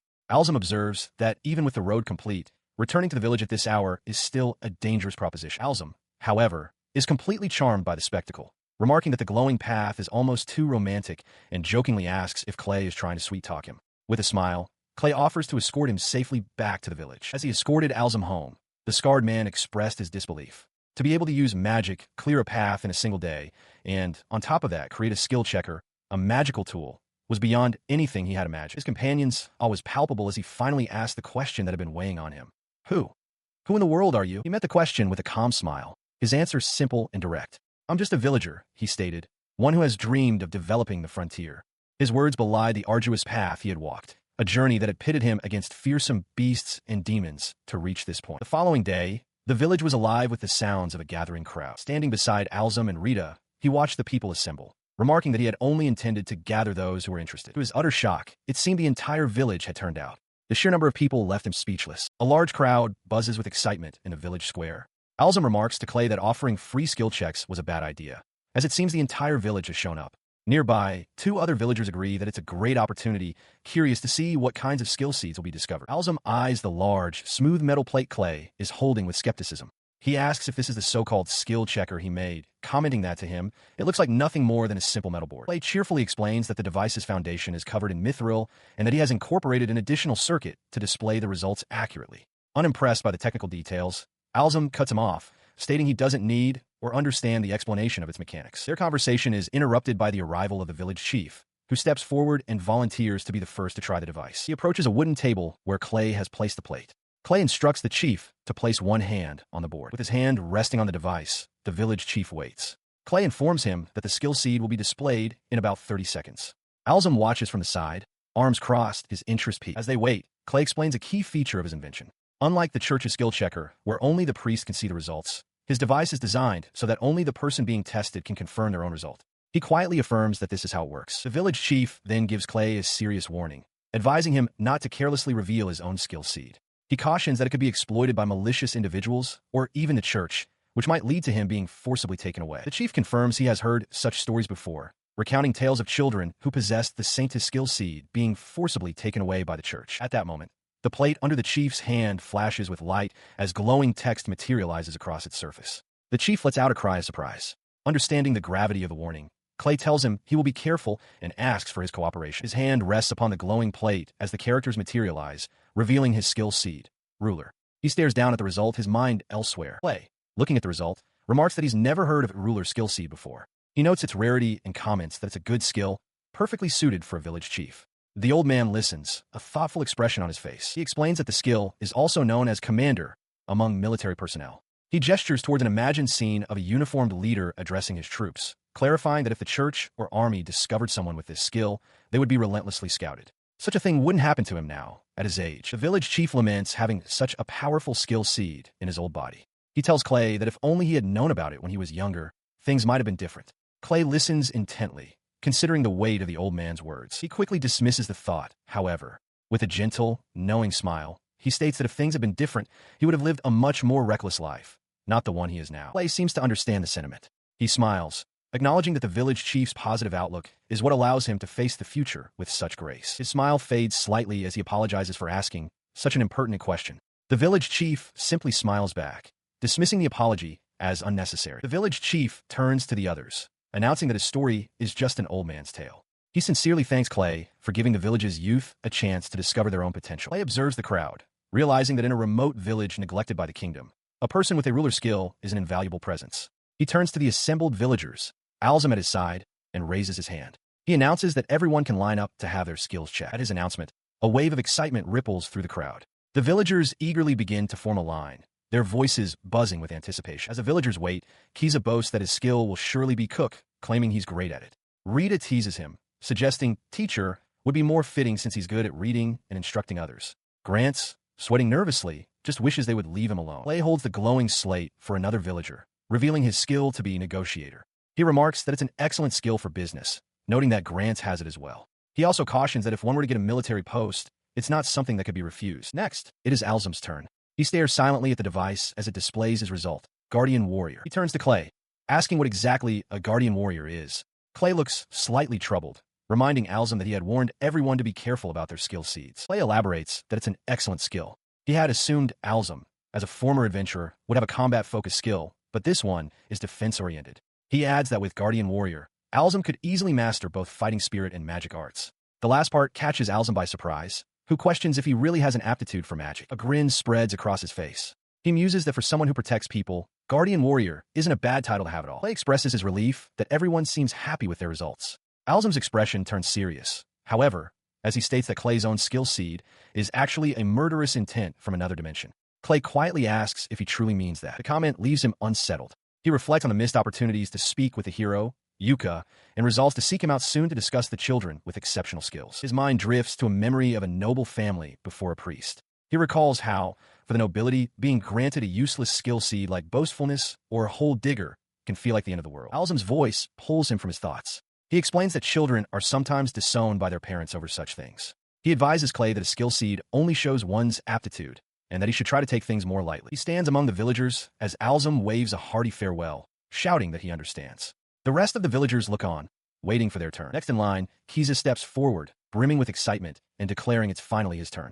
Rita, standing beside him with a gentle smile, mentions that while she doesn't particularly mind, she'll have her skill checked since her father insists. He approaches the table, and Clay instructs him and Rita to place their hands on the board. As Kiza agrees, a flicker of concern crosses Clay's face. He recalls Alzum's warning, hoping for an uneventful reading. The young man complies, and the moment his hand touches the board, it erupts in a brilliant flash of light. The light subsides, revealing their skills on two separate slates. Kiza is identified as a magic swordsman, while Rita is a high magician.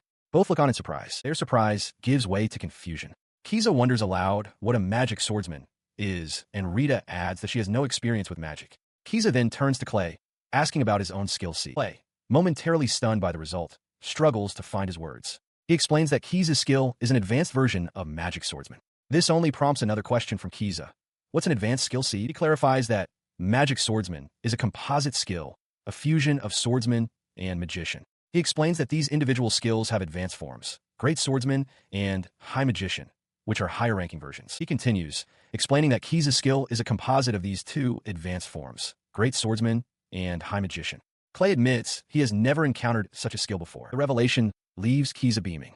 Though he confesses he doesn't fully grasp the details, he's thrilled that his skill is something incredible. Clay, however, watches him with a serious expression, realizing that this was no simple discovery and that he must now explain the full implications. He explains the gravity of the situation, stating that if a magic swordsman were to appear in the capital, it would cause a massive stir. Such a person possesses a rare skill, one that could even lead them to become the Knight Commander. He then turns his attention to Rita, letting out a sigh. He clarifies that he told Kiza all this so he wouldn't get carried away, then points out that Rita's skill is, in its own way, an advanced skill seed for a high magician. She processes this, asking if it means she has a talent for creating magic tools. He confirms that she does, but adds that there are many different skills a magician can acquire. He lists several possibilities for her, including magic tool creation, alchemy, magic potion creation, and magic formation creation.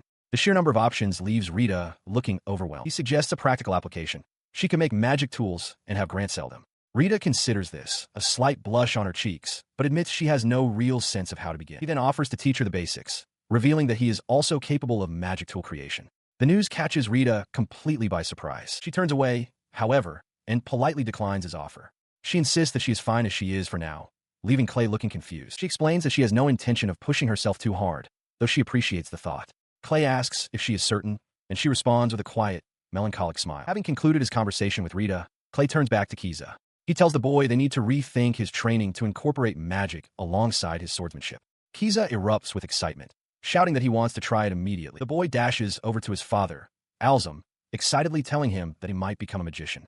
Clay watches the two of them, a thoughtful and gentle smile on his face. He found the situation unsettling. The skill seeds possessed by the villagers were simply too good. As he observed Kiza and his father Alzum, Rita with Grants, and the village chief, he couldn't shake the feeling that something was amiss. His mind raced, recalling what he'd been told. Everyone in the village of Emel had a good skill seed, which was unheard of. He considered Rita and Kiza, then Alzum and Grants.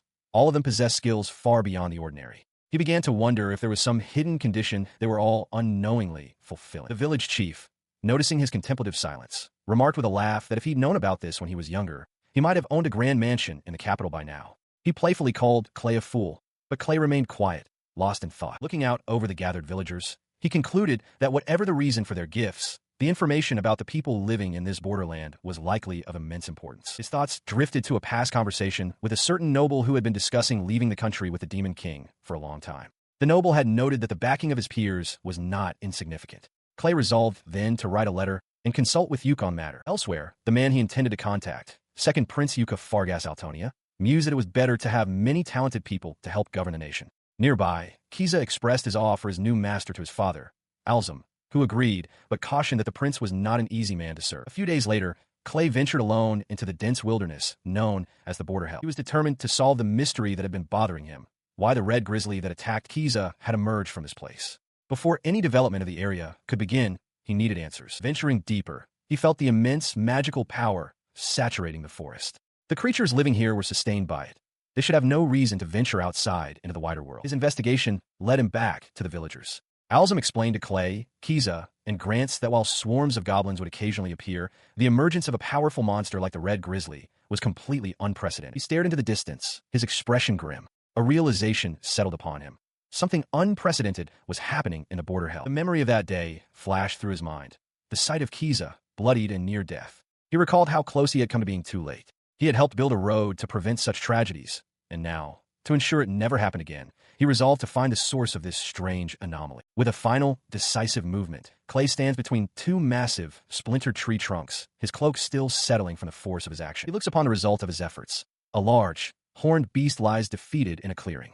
He confirms to himself that this must be the place. Having set up a small camp, he sits at a table while a large cut of meat sizzles over a fire. He muses that he has traveled quite deep into the wilderness, yet still feels he hasn't grasped the full picture of his situation. His quiet meal is interrupted by a sudden pulse of light from a dark gap between the ancient trees nearby. From that gap, a monstrous torrent of dark, chaotic energy erupts with immense force, tearing through the forest air. He turns his head, his expression hardening with focus as he assesses the sudden, violent threat. Without rising from his seat, he raises a hand, conjuring a shimmering barrier that effortlessly repels the dark onslaught. From the shadows of the woods, an unseen observer gasps in astonishment. As the energy dissipates against the shield, he calmly notes that the power adjustment seems to be working well. His quiet satisfaction is broken as a tall, elegant woman emerges from the trees. Clay looks up, startled by her sudden appearance. He stares at her, taking in her features. The otherworldly beauty, the long, pointed ears. He realizes at once.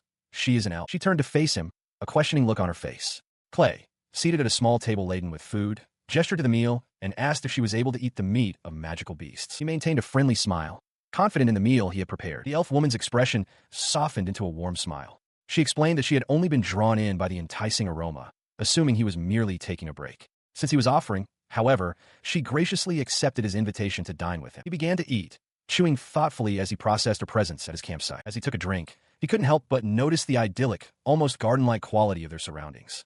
He remarked aloud that meeting an elf in these borderlands was unexpected, particularly one who had just been aiming to kill him. Across from him, she continued her meal with serene composure. She acknowledged his point, admitting that she had been observing him, perhaps rudely.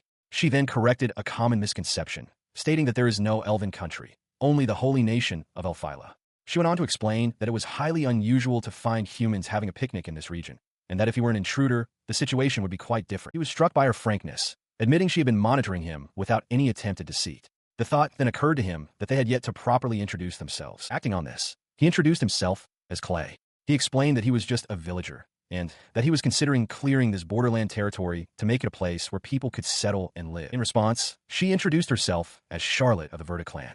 She declared that she was an elf who lived right here, in these very borderlands, a revelation that stunned Clay. She clarified further, explaining that her home was located even deeper in the woods than his current position. The small, flickering light of his campfire seemed insignificant against the vast, dark expanse of the forest that was her domain. She remarked with a gentle smile that this forest was far more bustling than she had imagined, especially for a place supposedly devoid of humans. Her words stunned Clay, who blurted out a question about demons.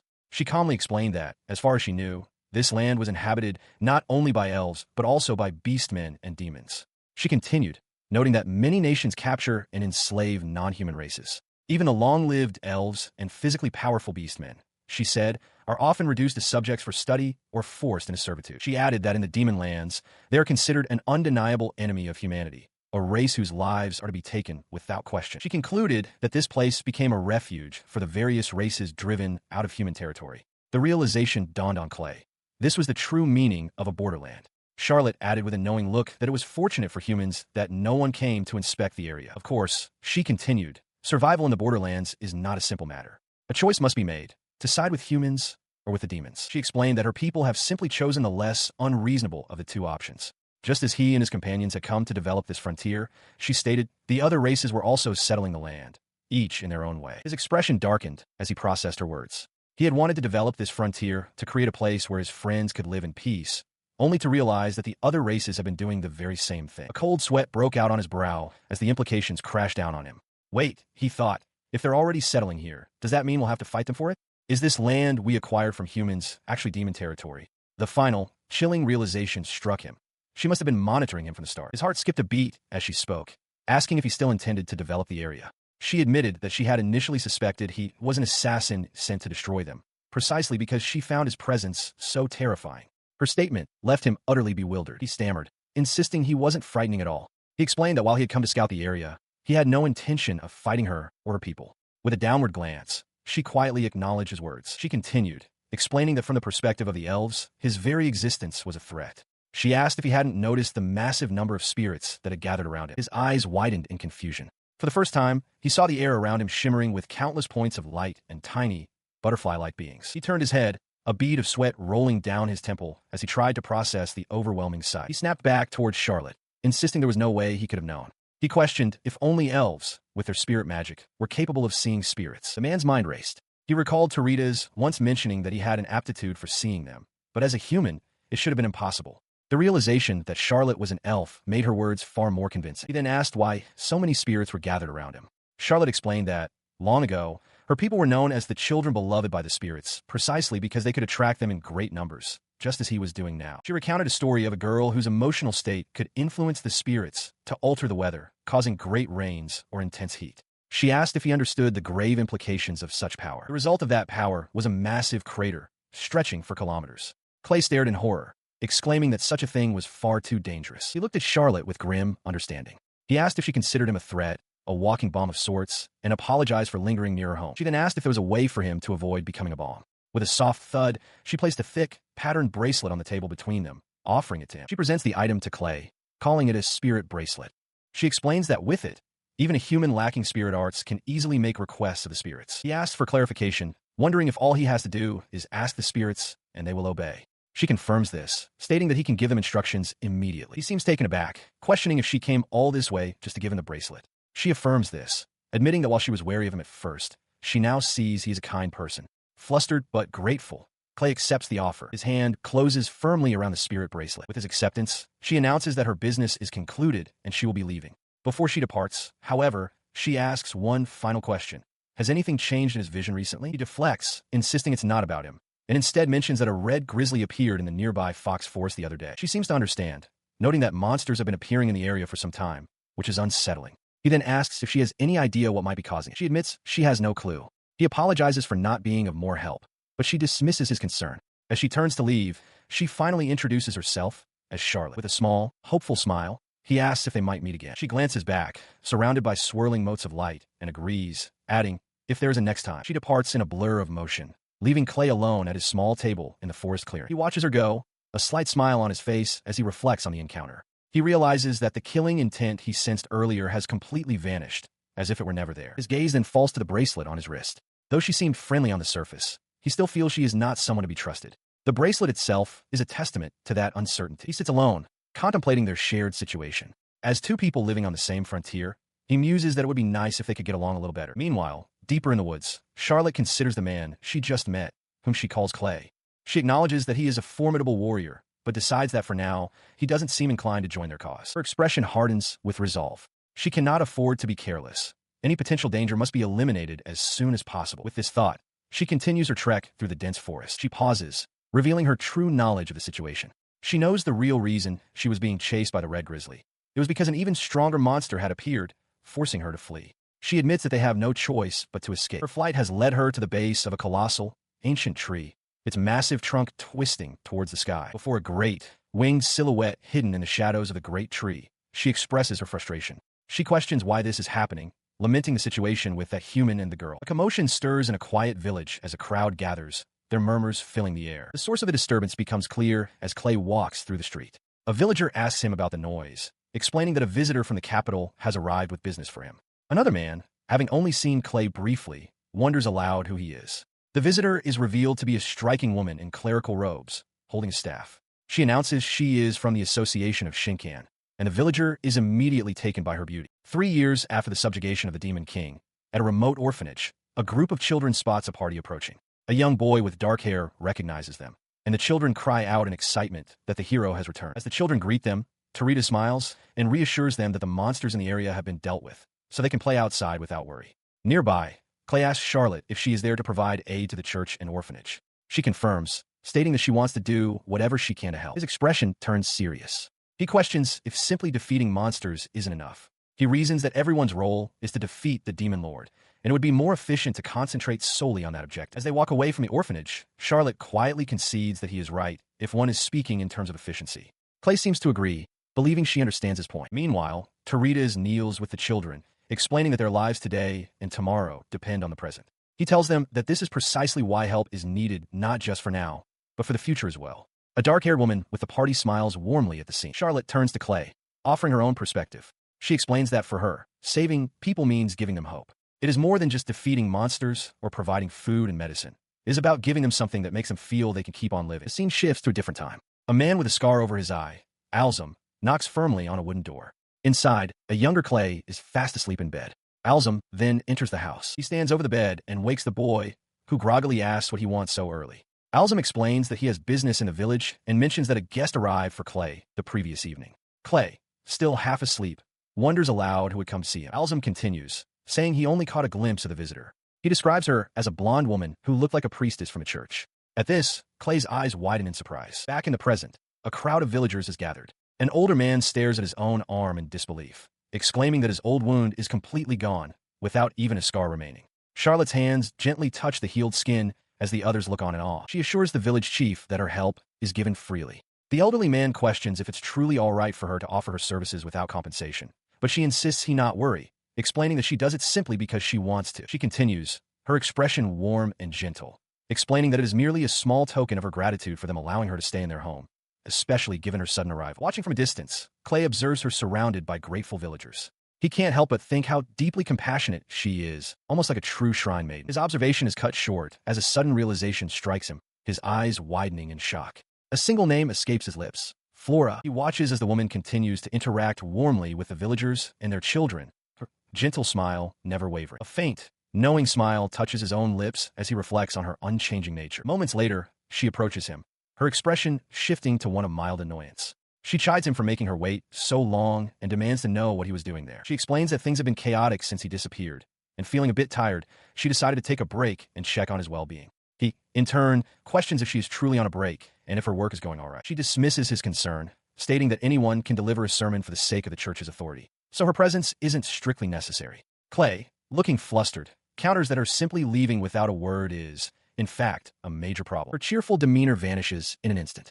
She leans in close, her voice sharp and intense, ordering him not to just look like a shrine maiden, but to act like one. She commands that the villagers must see her as the priestess, and that he is to remain silent on the matter. Intimidated, he can only agree. He pointed towards the village, asking what their next move was. Flora, with a knowing smile, confirmed she would accompany him, expressing a desire to see the pioneering work he had accomplished on the frontier. His path led them not to the village, but to a secluded, sturdy-looking house nestled amongst the trees. He stopped short, staring at it in confusion. In response to his unspoken question, Flora explained that she had the house built, as living without one would be too inconvenient. She remarked that while she had sensed the frontier's bleakness from the village, standing here revealed a magical power far greater than she had anticipated. She mused that only a truly powerful individual could even set foot in this area, but then credited him for it, realizing he had skillfully adjusted the land's potent magic just around the house. He admitted that building the house had been a bother, but explained his motivation. He wanted to create a place where the village children, Kiza and Rita, could come and visit. She then questioned him more directly, asking about the true purpose of his pioneering. She reminded him of their past conversations about creating a place where they could live in peace, a point he quietly affirmed. Her gaze sharpened as she continued, remarking on the well-made road they had traveled. She stated firmly that neither she, Yuka, nor Taritas would have ever constructed such a path to reach this place. He seemed puzzled by her statement. She clarified that she was merely repeating what she had heard in the village, then posed another, more pointed question. Had he investigated the skill silds of all the villagers? Stepping closer until they were face to face, she stated that neither roads nor skill sild assessments were necessary for the simple act of pioneering the frontier. The implication of her words struck him, leaving him wide-eyed and speechless. He stood silently as Flora smiled, observing that he had grown quite attached to the people of the village. Her words hung in the air, and he quietly repeated them to himself, his gaze lowered in thought.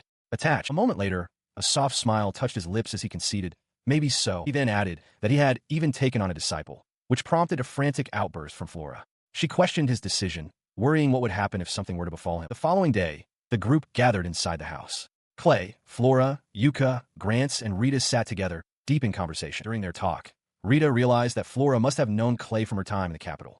Flora cheerfully confirmed this and formally introduced herself to everyone. As Rita hesitated to speak further, Flora suddenly grabbed her, exclaiming that Clay was awful. She lamented that he had gone to the capital for a whole month and had never once sent her a letter. Rita tried to defend Clay, suggesting he wasn't as cold-hearted as that, but Clay cut in, annoyed, telling Flora she was getting too familiar too quickly. A memory surfaced of Clay struggling to write to Flora, crumpling up countless drafts. He had wanted to write, but ultimately decided against it, believing that with how busy she was, his letters would only waste her time. Back in the present, Flora's expression hardened.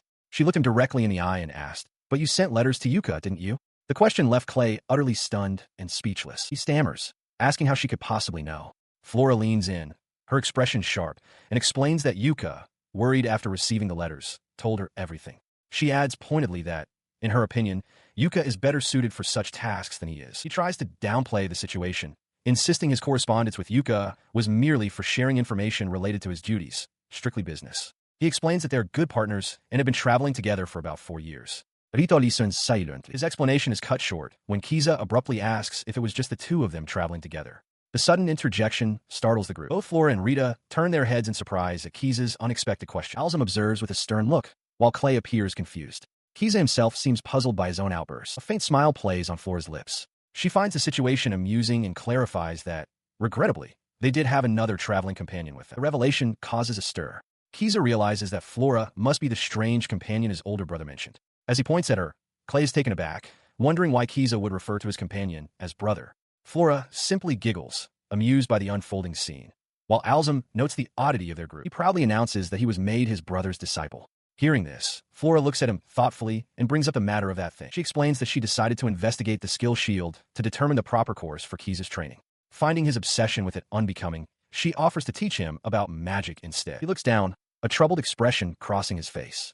He mutters that there's a problem with her offer. His troubled expression was met with a wave of panic from Flora, who clutched her head in disbelief, sweat beading on her brow as the implications of the situation began to sink in. Meanwhile, Alzum, Kiza, and Rita were informed of their new classifications.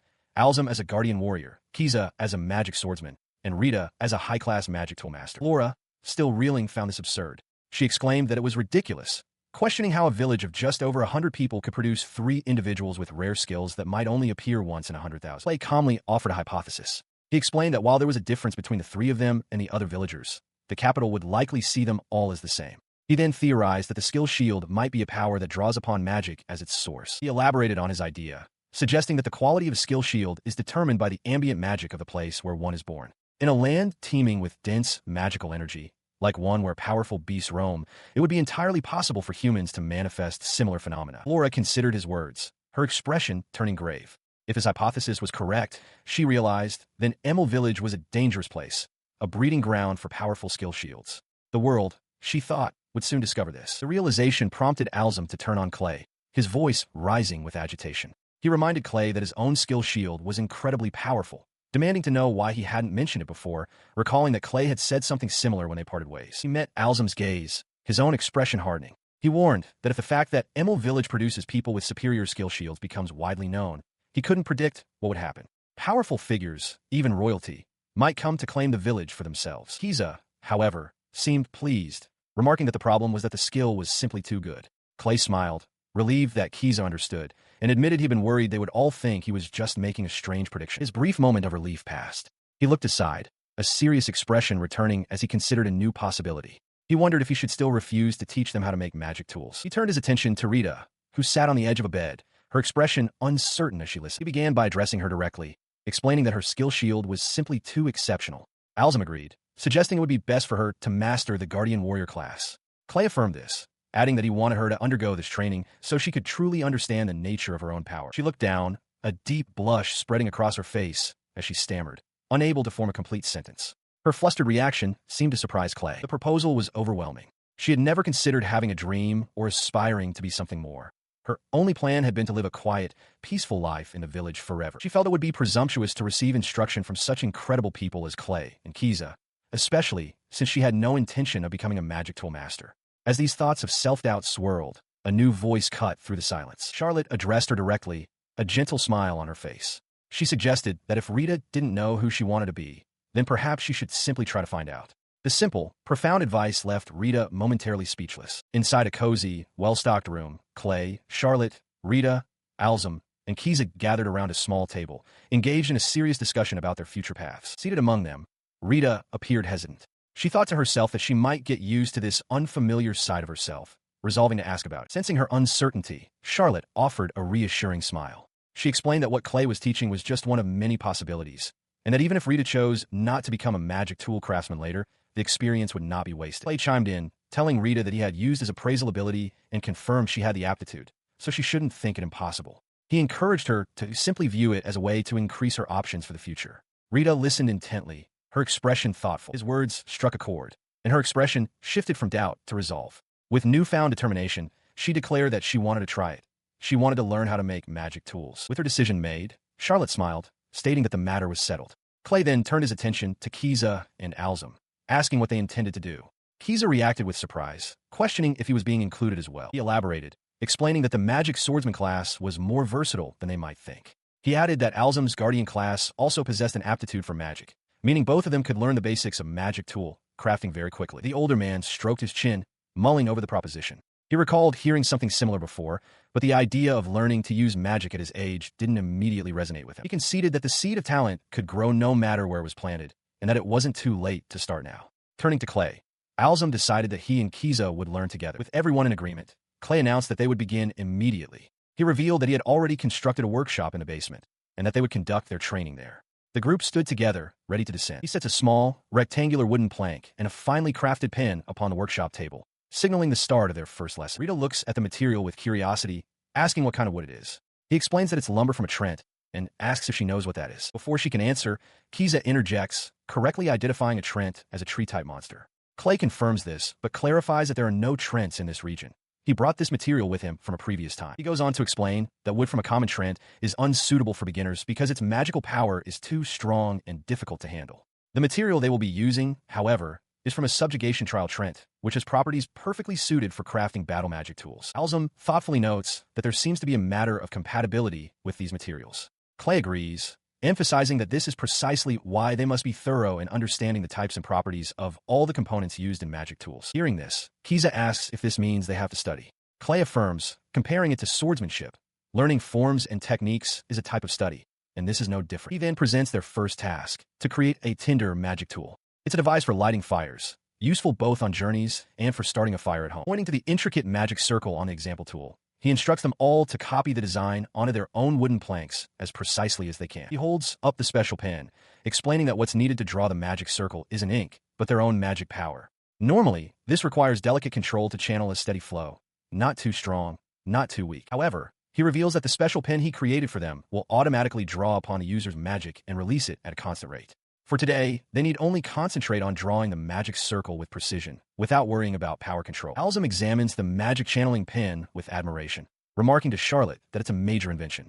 He notes that students at Magic Tool School spend half a year just learning to control their magic, and this pen seems to automate the process. Charlotte agrees, calling it a brilliant discovery. Moments later, Rita presents her finished work to Clay. She announces that she is done, and he looks over the magic circle she has inscribed on the Trentwood. He is impressed, noting that the lines are almost perfect and that it should be more than sufficient to activate. Rita, still uncertain, asks if he is truly sure. He smiles reassuringly and suggests they test it.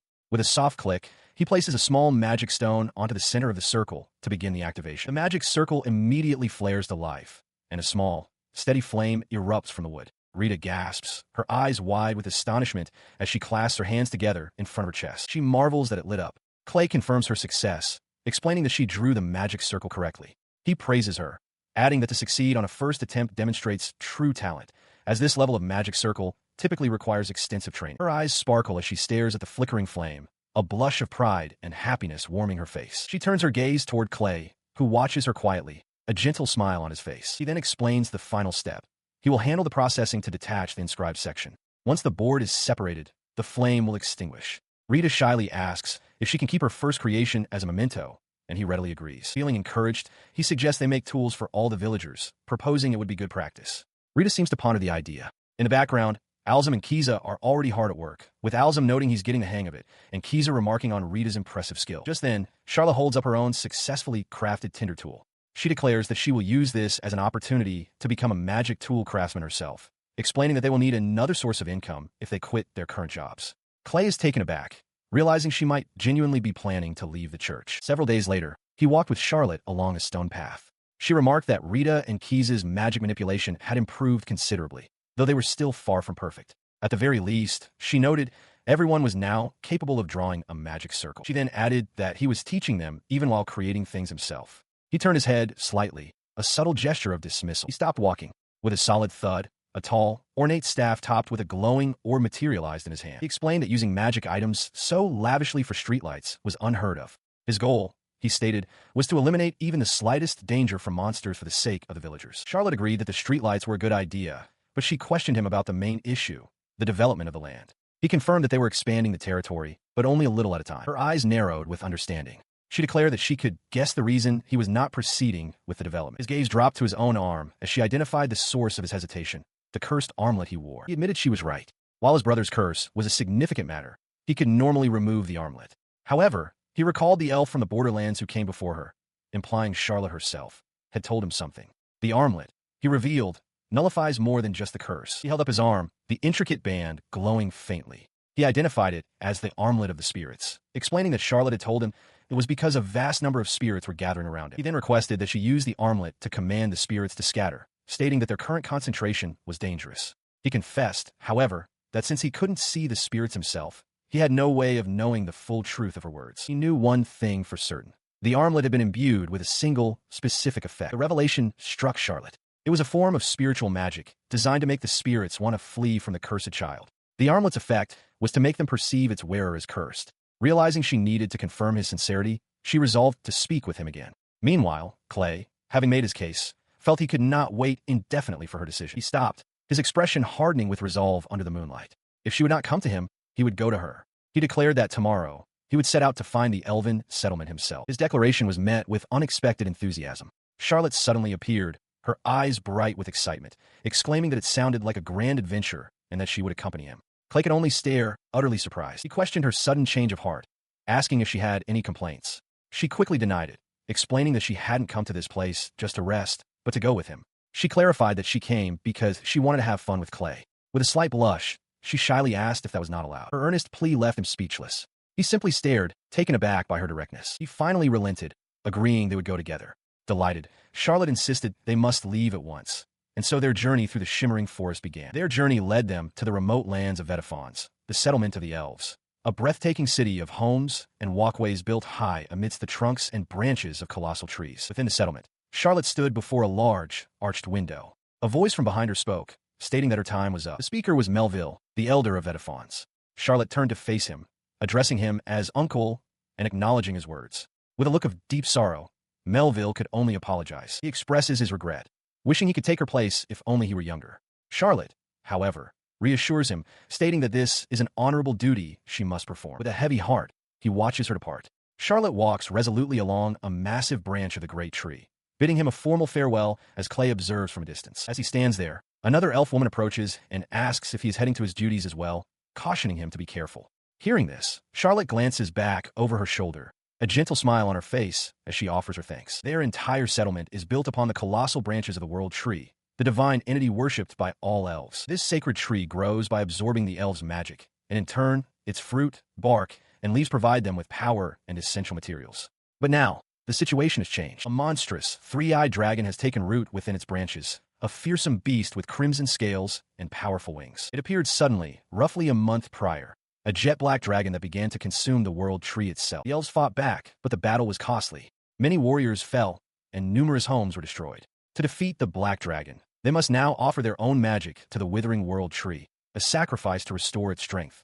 Charlotte closes her eyes, gathering her power for this very purpose. The beast sinks its fangs into a thick branch, and instantly, the wood withers and dies, leaves crumbling to dust. Witnessing this devastation and understanding the sacrifice required, Clay's expression hardens with resolve. He could only watch as Charlotte prepared her attack, yelling for her to stop. She ignored him, unleashing a blinding torrent of energy at the black dragon, roaring at the beast in defiance. The dragon, however, dodged the blast with contemptuous ease. It swooped down, a menacing grin spreading across its face as it loomed over the terrified Charlotte. The immense effort left her drained, and she collapsed to the forest floor. Clay and Melville rushed to her side, calling her name as she began to lose consciousness, murmuring in confusion. Tears streamed down her face as the weight of her failure crashed down upon her. She pleaded into the empty air for someone to save them. Far from the desperate struggle in the forest, the royal capital stood serene and untouched. Within its walls, in a grand office, Prime Minister Conrad sat alone at his desk, poring over official documents. He clicked his tongue in annoyance while reading a report, muttering with disdain about how the commoners employed by the second prince, Yuka, had managed to achieve results so quickly. Speaking to a silhouetted figure, he continued his complaint. He noted that Hero Yuka's popularity was becoming a significant issue, challenging his own policies of evaluating people by ability alone. He recounted his own efforts, such as dispatching priests to impoverished borderlands and giving all citizens a chance at judgment, seemingly frustrated that Yuka was overshadowing him. His frustration boiled over as he slammed a fist on his desk. He scoffed at the idea that the hero who subjugated the Demon King was now being praised for every little thing, declaring it all to be foolish. His anger quickly shifted to a sinister grin. He mused that it was fine to sell favors to the commoners, as most of the influential nobles were already aligned with the first prince. He confidently concluded that once the upcoming mock battle was finished, everything would be settled in his favor. He confirmed to his cloaked associate that he had heard about the mock battle, a grand event being held for the public. Conrad mused that would turn into quite an interesting festival. Turning his attention fully to his guest, he inquired about the status of their own preparations. The Prime Minister then pressed further, asking if his conspirator had managed to obtain what they sought from the underground. In the darkness, a sinister smile spread across the cloaked figure's face, revealing the image of a massively powerful, chained physique. The figure simply affirmed that everything was proceeding smoothly. Elsewhere, Prince Yuka reviewed a document, his expression serious, while Charlotte stood beside him, her face etched with worry. Clay, however, offered a confident smile. In a sun-dappled forest clearing, Clay and Flora are suddenly confronted by a monstrous, pig-like beast. The creature towers over them, raising a massive axe to strike. Clay's expression hardens as he shouts Flora's name, while she looks on in alarm. As the axe descends, Flora reacts instantly, casting a spell and shouting its name. Holy Barrier! A brilliant shield of light erupts, deflecting the powerful blow and sending the beast staggering backward. With the monster thrown off balance, Clay seizes the opportunity. He leaps forward, sword in hand, and delivers a swift slash across the creature's back, his cloak whipping through the air. After the battle, Clay uses a skill to store away parts of the defeated monster. Flora remarks that since they entered the Borderlands, they've only encountered monsters and haven't seen any sign of elves. She feels it's about time they did. Later, Flora happily eats some of the cooked meat, noting that the monster extermination has its perks, as the orc meat is delicious. She wouldn't mind if more appeared. Clay observes that they have enough meat from this one creature to last a year, and that eating any more would be overwhelming. He carries the head of another slain beast, as Flora suggests they could bring some other monster meat as a gift when they act as envoys to the elven village. Clay simply wonders if it will taste good. The thought of monster meat reminds him of something Tarita has once said, that there are lands where people even eat goblins. The idea horrifies Flora, who shouts in disbelief, imagining a group of leering goblins. He explains Tarita's method, clarifying that the meat has a strong odor and is inedible on its own. However, by pickling it in a liquid with various spices, the smell can be eliminated. Flora remains disgusted, insisting that the smell is not the primary issue. Clay continues, relaying that Tarita's claimed it becomes a good accompaniment for alcohol. He admits that since he has the recipe for the pickling liquid, he'd like to try it himself someday. Flora retorts that if he does, he'll be eating it alone. As they walk on through the towering forest, they both halt simultaneously. Flora senses a powerful presence and calls out to Clay. His gaze shoots upward as he identifies the source of the aura with a single word: dragon. He and Flora stand their ground as a massive, crimson dragon descends before them, its 3 eyes glaring with menace. As its claws scrape the earth, Flora raises a hand, preparing a defensive spell. The beast's landing shakes the ground. Flora calmly remarks that it's no problem, though she finds the appearance of a black dragon to be a rare event. Clay, however, simply looks on with a confident smirk, murmuring her name. His smile widens as he turns to Flora, his mind immediately on culinary possibilities. He wonders aloud if the creature would be delicious. She replies that she's not sure, as she has never had the opportunity to eat a black dragon. Before they can discuss it further, the dragon leaps back into the sky. Clay observes that it seems to be preparing for a long-range aerial attack. Flora, however, is undeterred, extending a hand and declaring that it will learn her barrier is not so easily broken, calling its efforts a fool's errand. As she speaks, a massive, shimmering sphere of energy envelopes them. The dragon, caught off guard, collides with the invisible wall, its head recoiling from the impact. Flora notes with mild annoyance that it's more troublesome than she expected. Stunned, but not defeated, the dragon hovers in the air and unleashes a torrent of dark, crackling breath. Below, Flora points out that this is the first time she's seen a black-colored dragon's breath. Clay's eye focuses, a magical sigil appearing as he begins to appraise the attack. His analysis reveals the nature of the attack. Its power is far greater than a normal breath weapon. He realizes it's a dark attribute magic, and that the dragon is concentrating its magical energy to heighten the breath's potency. A grin spreads across his face as he completes the analysis. Dark energy begins to coalesce around his own mouth as he wonders aloud. So this is what it feels like. He is preparing to mimic the dragon's power. He then unleashes the power he has just copied, spewing forth a massive jet of black dragon's breath directly from his mouth.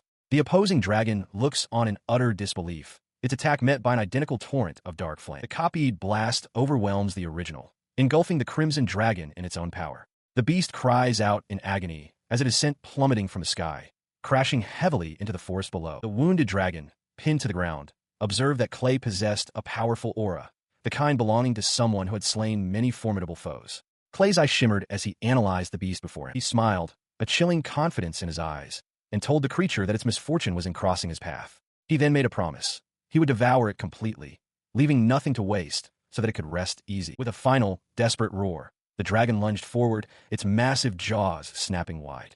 Unflinching, Clay raised his sword high, preparing to meet the charge head-on. The final blow found its mark. The colossal beast crashed to the forest floor, its immense body finally still. Clay stood alone before the vanquished creature. As the dust settled, Flora approached with a serene smile, congratulating him on his work.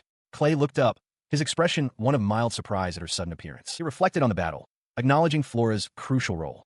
The complex barrier she had erected to contain the dragon's attack was beyond his ability to mimic, a testament to her unique power. She, in turn, was filled with admiration. As expected of the saintess, she recognized true skill, and she found herself captivated by his technique every time she witnessed it. Her thoughts then turned to a more practical matter. Pointing toward the massive carcass, she cheerfully asked him which part he thought would be the most delicious. Sometime later, the two sat by a crackling campfire, the great bulk of the slain dragon resting nearby as they prepared their meal. The taste of the roasted meat brought a look of pure delight to Flora's face. She exclaimed that it was delicious, the best dragon meat she had ever tasted. Turning to Clay, she wondered aloud if it was truly all right for her to have eaten something so good. She reflects on their recent meal, noting that the dragon meat seems to have a restorative effect. Clay agrees, suggesting it was the perfect meal before resting. Feeling refreshed after eating and walking through the forest, she feels it's a good change of pace to explore the elven lands once more. Their journey through the woods leads them to a breathtaking sight. The elven city of Vedafons, a massive settlement built seamlessly into the boughs and trunk of a colossal tree that pierces the sky. Within Vedafons, however, the mood is tense. A group of elves waits anxiously, led by a woman who is the spitting image of Flora. She murmurs that something is amiss, as the black dragon has not yet returned. An elder elf, Melville, asks for her thoughts. The woman, Charlotte, voices her concern, stating that the dragon's absence is indeed worrying. Just then, another elf rushes towards them, calling out for the elder and for Charlotte. The newcomer, an elf named Zale, pants as he delivers his report. Melville demands to know what has happened.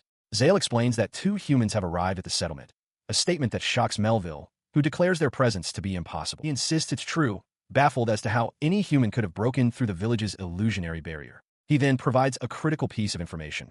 One of the humans is wearing the bracelet of spirit subjugation, an artifact that was given to Charlotte. Upon hearing this, Charlotte's expression shifts from worry to stunned realization. A name escapes her lips as a possibility forms in her mind. Could it be Clay Ars? Melville immediately understands the implication. He urges her to go, promising to watch over the world tree. Charlotte thanks him, and Zale steps forward, ready to guide her to the visitors. Following Zale's lead, she hurries along a verdant path winding through the massive roots at the base of the great tree. They soon arrive at their destination, where Clay stands beside Flora. Spotting the approaching regent, Clay raises his hand in a cheerful wave, calling out her name, Charlotte. At his side, Flora stares at her identical counterpart, her expression one of pure shock. Before he can say more, Flora steps forward with a warm smile, clasping her hands. She introduces herself to the regent, Charlotte, explaining that she is a priestess of the Creation Church and a friend of Clay. The regent looks on, surprised, and asks if Flora is the woman accompanying him. Her expression shifts to one of serious inquiry as she asks how the 2 of them managed to enter the settlement. She explains that the area is protected by a powerful illusionary barrier designed to repel any and all intruders. Clay admits that while he knew there was an elven village nearby, he had been careless and hadn't anticipated such a dangerous defense. Flora looks at him, astonished, realizing he had somehow analyzed the barrier's complex structure and broken through it. He scratches his cheek, explaining that he had expected to arrive the next day, so camping in the woods seemed like a reasonable plan. Changing the subject, Flora cheerfully asks if there is an inn in the settlement where they might stay. The regent's expression becomes troubled. She states plainly that they cannot stay. Clay is taken aback, questioning her sudden change in demeanor, while Flora wonders aloud if there isn't even a treehouse available for them. Her gaze becomes distant and sorrowful, gesturing toward a massive, luminous tree in the distance. She explains that a great black dragon has settled at the top of the world tree. It is a dangerous situation, she confesses, as they never know when it might decide to attack. Because of this threat, she continues, they cannot possibly host humans. Clay looks toward the tree, asking about the black dragon, and notes that he cannot see it from their current vantage point. Zale, his expression downcast, explains that the dragon flew off somewhere just a short while ago. However, he adds, it always returns quickly. The regent's face darkens with worry as she elaborates on the grim reality. Every single day, the beast continues to eat the world tree, and it seems to have no intention of leaving until the tree has completely withered away. This devastating news leaves both Clay and Flora speechless, their faces etched with shock and disbelief. He stood there, processing the dire news, when Flora leaned in close. A sudden realization seemed to dawn on her, and with a knowing smile, she asked if he was perhaps thinking along the same lines as her. He stammered, trying to find the right words to respond to Flora, but Charlotte interjected, her expression serious. She asked what became of the black dragon. Clay hesitated, explaining that it was probably them who defeated it. He finished his sentence with a broad, confident grin. The statement hung in the air, met with stunned silence. Charlotte, Zale, and even Flora stared at him, their eyes wide with disbelief as the regent repeated his claim in a questioning tone. Before he could elaborate, Flora chimed in with a cheerful correction. They didn't just defeat it, she clarified with a wide grin, they ate it. The declaration struck Clay with the force of a physical blow, his face contorting in horrified shock as he yelled out in disbelief. The colossal body of the crimson dragon lies motionless upon the cracked earth, its reign of terror ended. A crowd of elves gathers around the fallen beast, their small figures dwarfed by its immense, scaled form. From the edge of the forest, Melville confirms to his companions that it is, without a doubt, the black dragon. He stares in disbelief, wondering aloud how a mere 2 people could have possibly accomplished such a feat. His words leave the other elves, including Charlotte and Zale, speechless. They can only stare forward, their eyes wide with shock and utter disbelief at the impossible scene. Zale turns to Clay and Flora, his voice trembling as he asks if it's truly real, if the black dragon has really been defeated. Clay flinches slightly, taken aback by the elf's intense, emotional reaction. Overwhelmed, Charlotte begins to weep.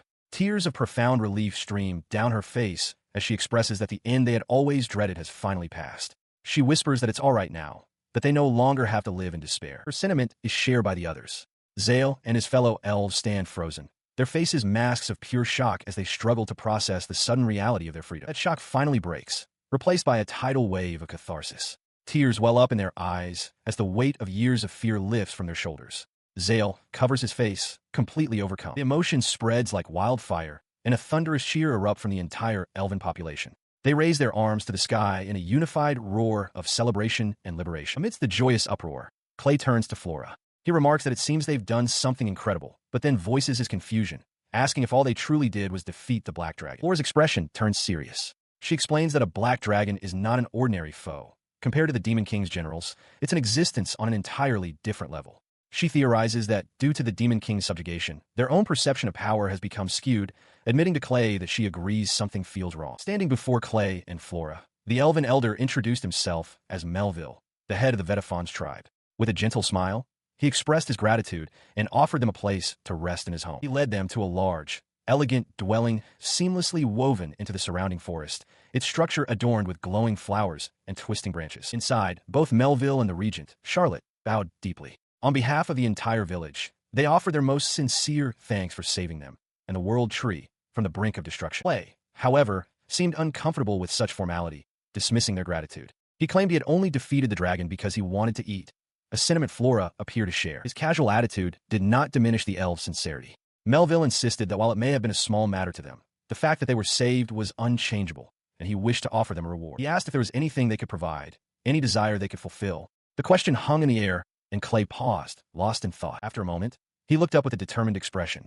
He had one request, for them to grant him permission to cultivate the frontier. The word cultivate stunned the elves into silence. Seeing their reaction, Clay quickly tried to retract his statement, insisting it wasn't a demand. Melville acknowledged the request with a serious expression.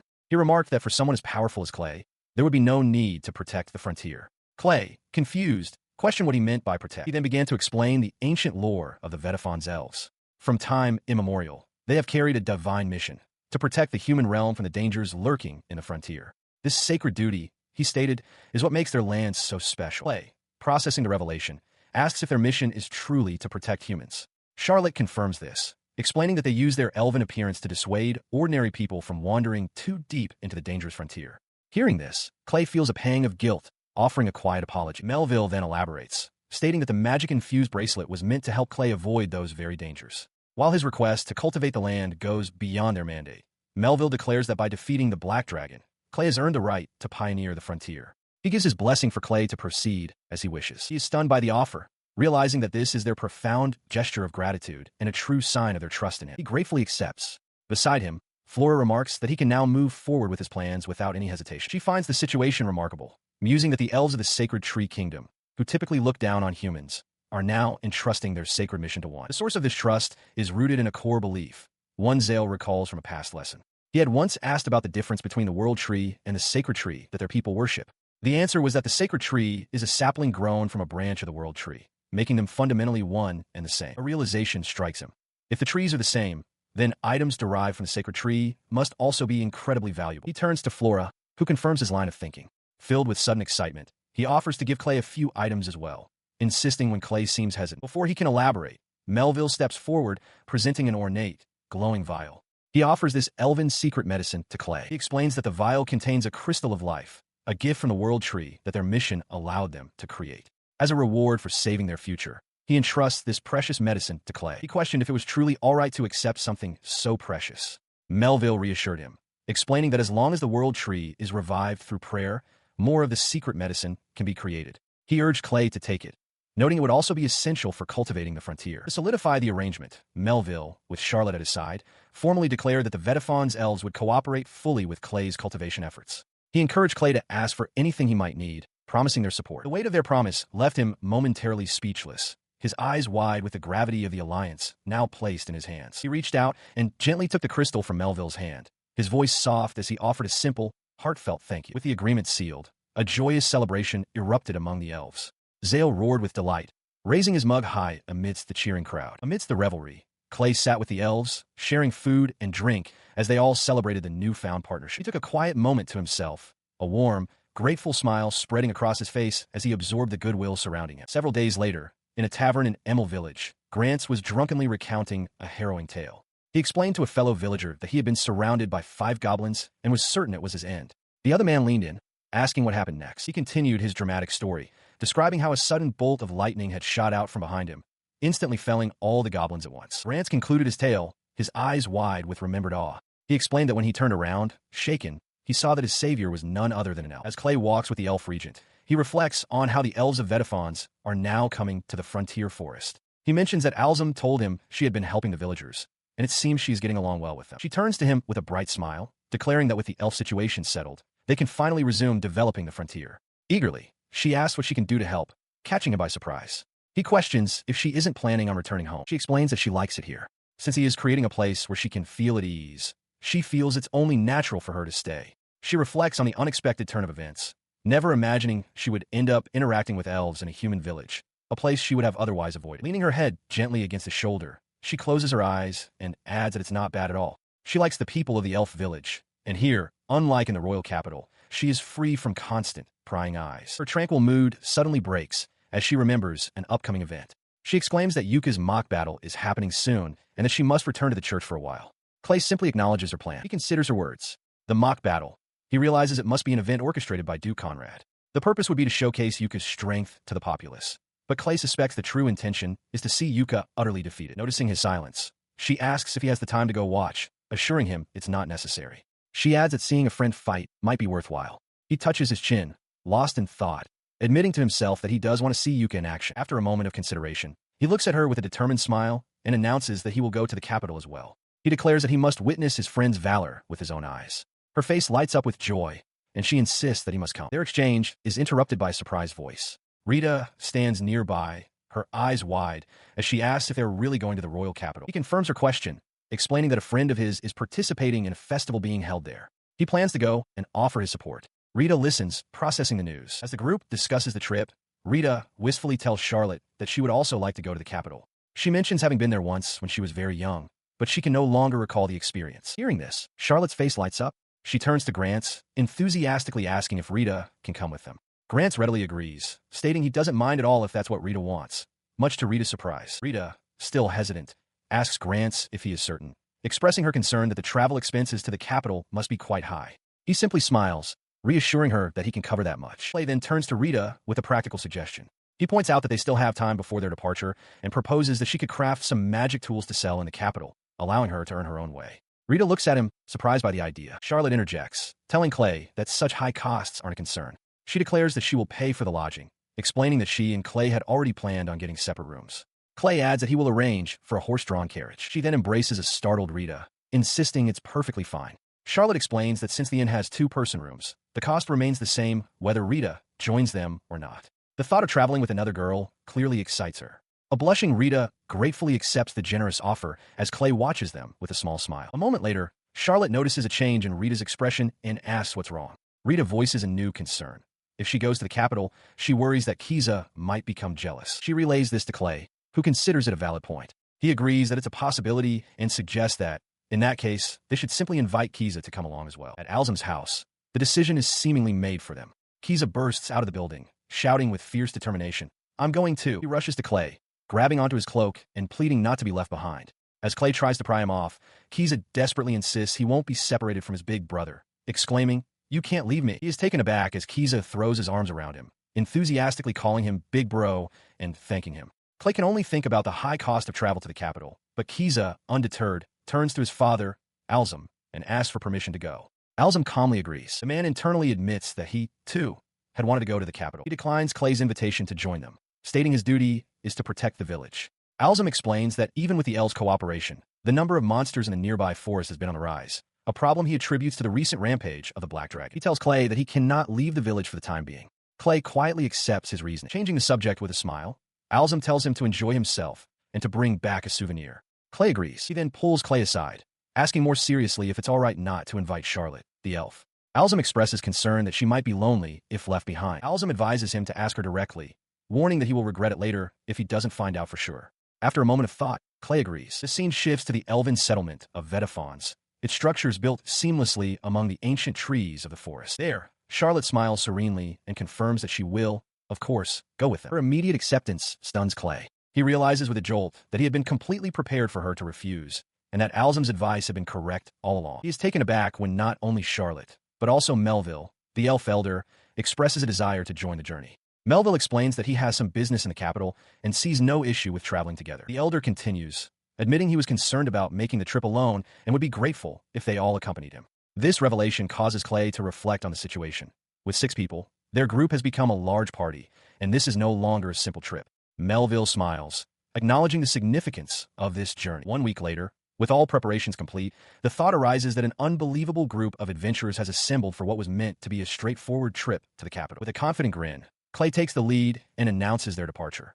The party is now a formidable assembly. Clay, the false hero, Grant, the magic swordsman, Rita, the high-rank magic tool user, Charlotte, the elf, Melville, the elf elder, and Zale, the saint. Together, they set off for the royal capital. The party arrives in Frata, the bustling capital of the Altonia kingdom. Rita's eyes widen in amazement at the lively streets and grand buildings, exclaiming that the capital is far more vast and vibrant than their own domain. Beside her, Grant stares with similar wonder. Clay, however, scans the towering architecture with a more practical concern. He notes that the first place he checked was already full, and looking around, it seems every inn is completely booked. He turns to Charlotte, explaining that with the capital in the midst of a mock wargame festival, finding lodging now would be impossible. He briefly considers asking a church to let them stay before dismissing the idea. His gaze then settles on a particular building down the street, as he declares that he has another idea in mind. The establishment is the grand and imposing Hotel Octavia. Inside its opulent lobby, a distinguished manager greets them with a bow, addressing someone as Azusama. He confirms that for their party of 6, 3 suite rooms have been prepared. Rita immediately protests, insisting that a suite is far too much.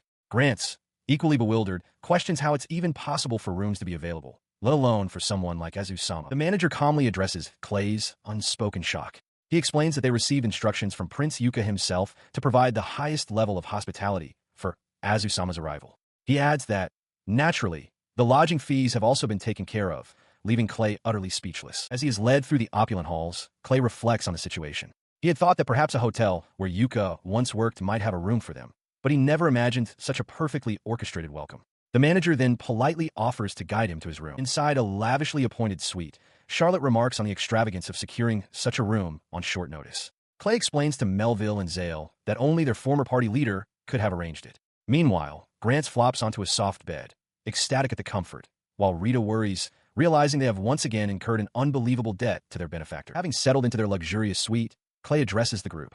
He explains that their important business isn't until the day after next, so for today, they should rest. He suggests they take the following day to explore the capital, an idea met with a collective sigh of relief from his companions. As he finishes, Charlotte approaches him and whispers that she will be stepping out for a bit that night. She reveals that Teritas wants to meet with her, leaving Clay momentarily surprised by the news. Following this revelation, Clay walks alone through a quiet, cobblestone alleyway under the night sky, the path illuminated by sparse street lamps. He stops before a wooden establishment, its sign depicting a crescent moon and the name Waning Moon. Identifying it as his destination, he raises a hand and knocks firmly on the door. In response to his knock, the heavy, reinforced door slides open on its own with a series of mechanical clicks, catching him by surprise. As the door closes behind him, he realizes it must be a special magical tool that automatically identifies and admits guests. He muses that such a device is perfect for a secret meeting with an important figure. Inside, a man behind a bar greets him with a welcoming smile. He remarks that it's unusual to see a new face, piquing Clay's attention. He explains that an acquaintance called him here, but it seems no one else has arrived.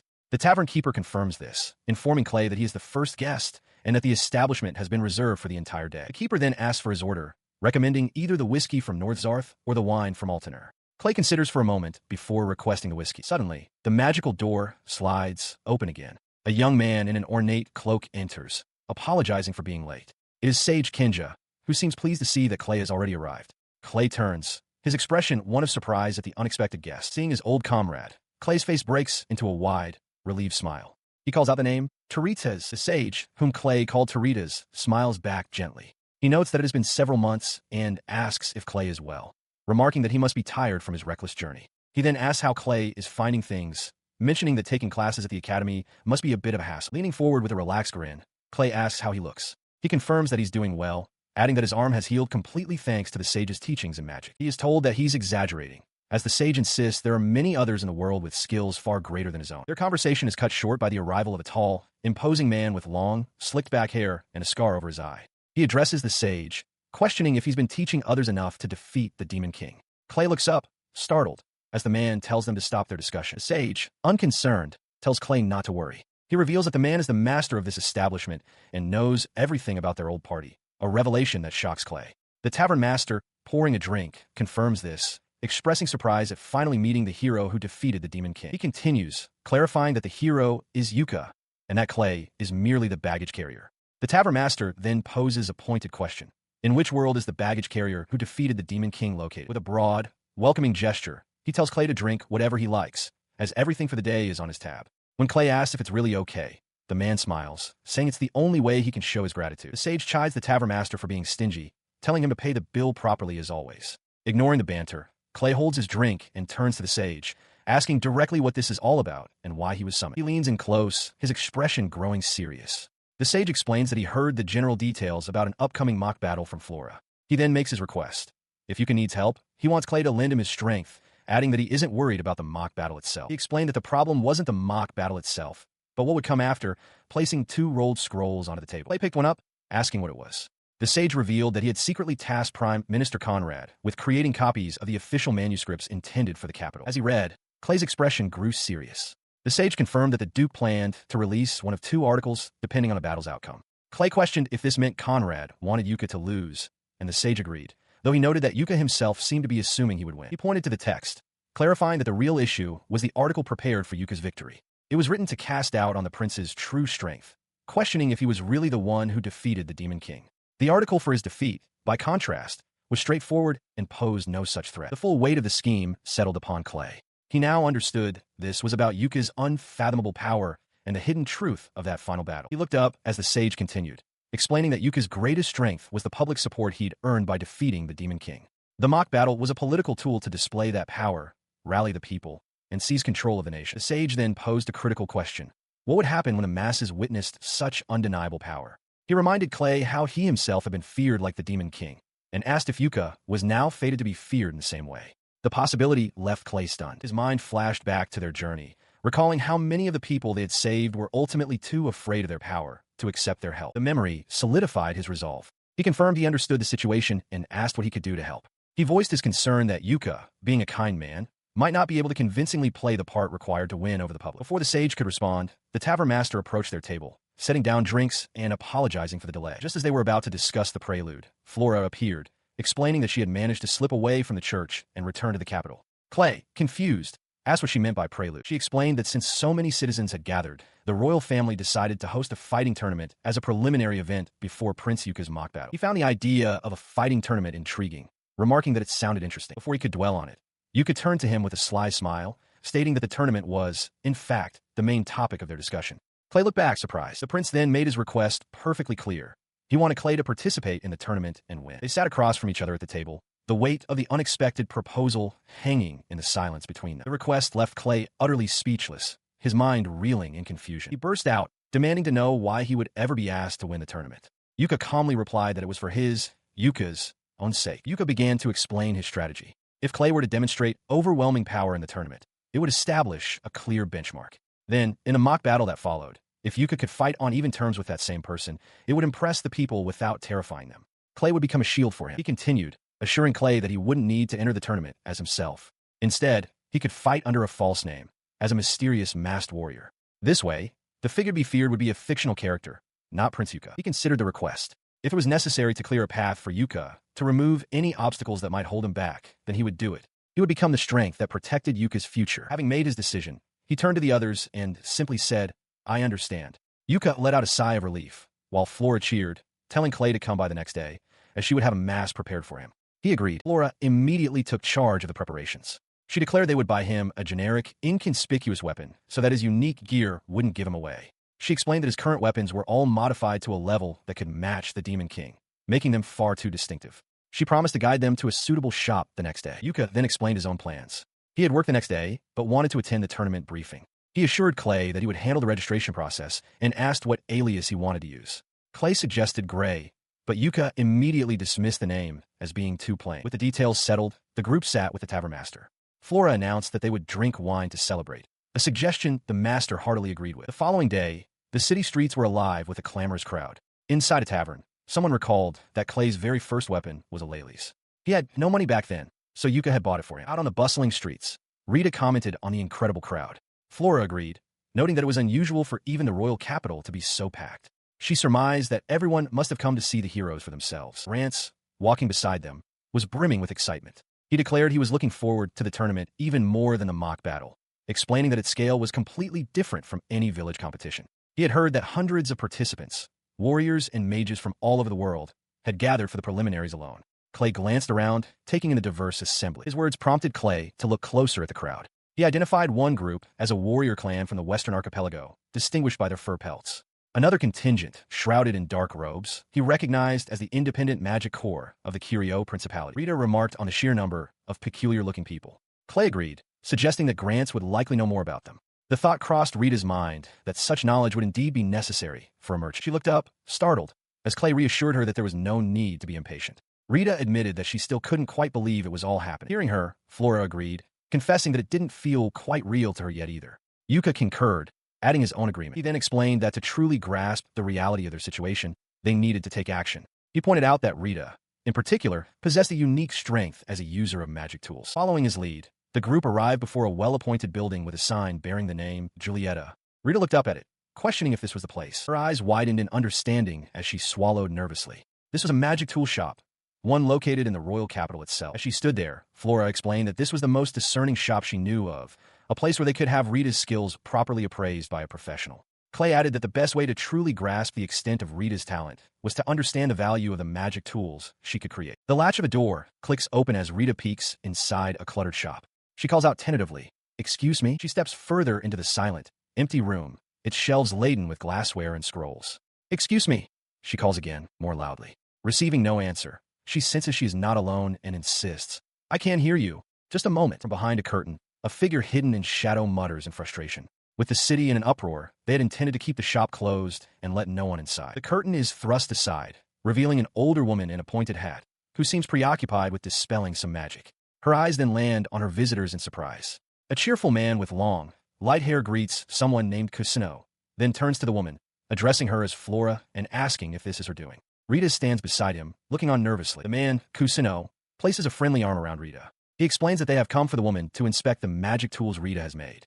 He asks her to appraise them, and, if they are sellable, to purchase them. He adds that Rita is from Emel village and formally requests the appraisal on her behalf. The witch, Flora, stares down at Rita, her face a mask of scrutiny as she considers the request for an appraisal. Overwhelmed by the intense gaze, Rita clasps her hands and pleads for the witch to agree, admitting that she is still novice. Flora's stern expression softens just a fraction. She tells Rita not to be so rigid. As a professional, she clarifies, she cannot go easy on the appraisal, but she promises to point out any areas that need improvement. Rita listens, still tense. With the terms set, Flora gestures towards the counter.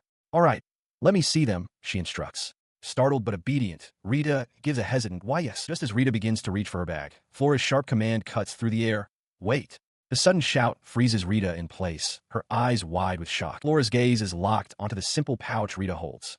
"That bag of yours." She begins, her voice laced with disbelief. "Is that a storage pouch?" She questions how Rita could have been walking around town with such an item, explaining that it's an unprocessed but incredibly high-grade magic tool. The witch declares that even 100 gold coins would not be enough to purchase it, a valuation that leaves Rita utterly stunned. The witch turns to Kusino, demanding to know if Rita was using the pouch unaware of its true worth. She admonishes him, stating that Flora should have taught her better, though she clarifies her concern isn't about profit, but about preventing Rita from being cheated. Kusuno apologizes, admitting he had warned Rita not to take her creations outside. He then gestures towards Clay, revealing him to be the one who made the pouch. As this information sinks in, the witch asks about its capacity, prompting Rita to wonder just how much it can hold. His identity revealed, the witch scrutinizes Clay, remarking that he doesn't look like much. She notes his youth and his seemingly unremarkable magical power. Clay simply laughs and agrees with her assessment. He explains that his own master in magic tool creation is an acquaintance of Flora. The connection dawns on the witch. If he is the apprentice of her own apprentice, then his skill is understandable. With the matter settled, she instructs Rita to stop hesitating and present all of her magic tools for appraisal. Rita enthusiastically complains. She places her items on the counter. The witch carefully picks up an ornate jar and an intricate hourglass, her gloved hands examining them closely as Rita watches with nervous anticipation. A sharp tap of her finger against the hourglass makes a clear sound, causing Rita to jump in surprise. Flinching, Rita asks if her work was poorly made. The witch turns to face her, stating that the problem is the exact opposite. The quality is almost too good. This unexpected praise catches Rita completely off guard. The witch continues, calling her craftsmanship truly splendid. She declares that items of this caliber could easily sell for double the standard price. Rita can only react with a stunned gasp. She was flustered by the witch's detailed assessment. The lantern, Flora explained, was no ordinary creation. It had been meticulously enhanced with magic, and a reflector, not typically used for ignition, was cleverly installed to amplify the light from a small magic stone. It was a clear sign of careful, thoughtful work, the witch declared the magic tool to be excellent.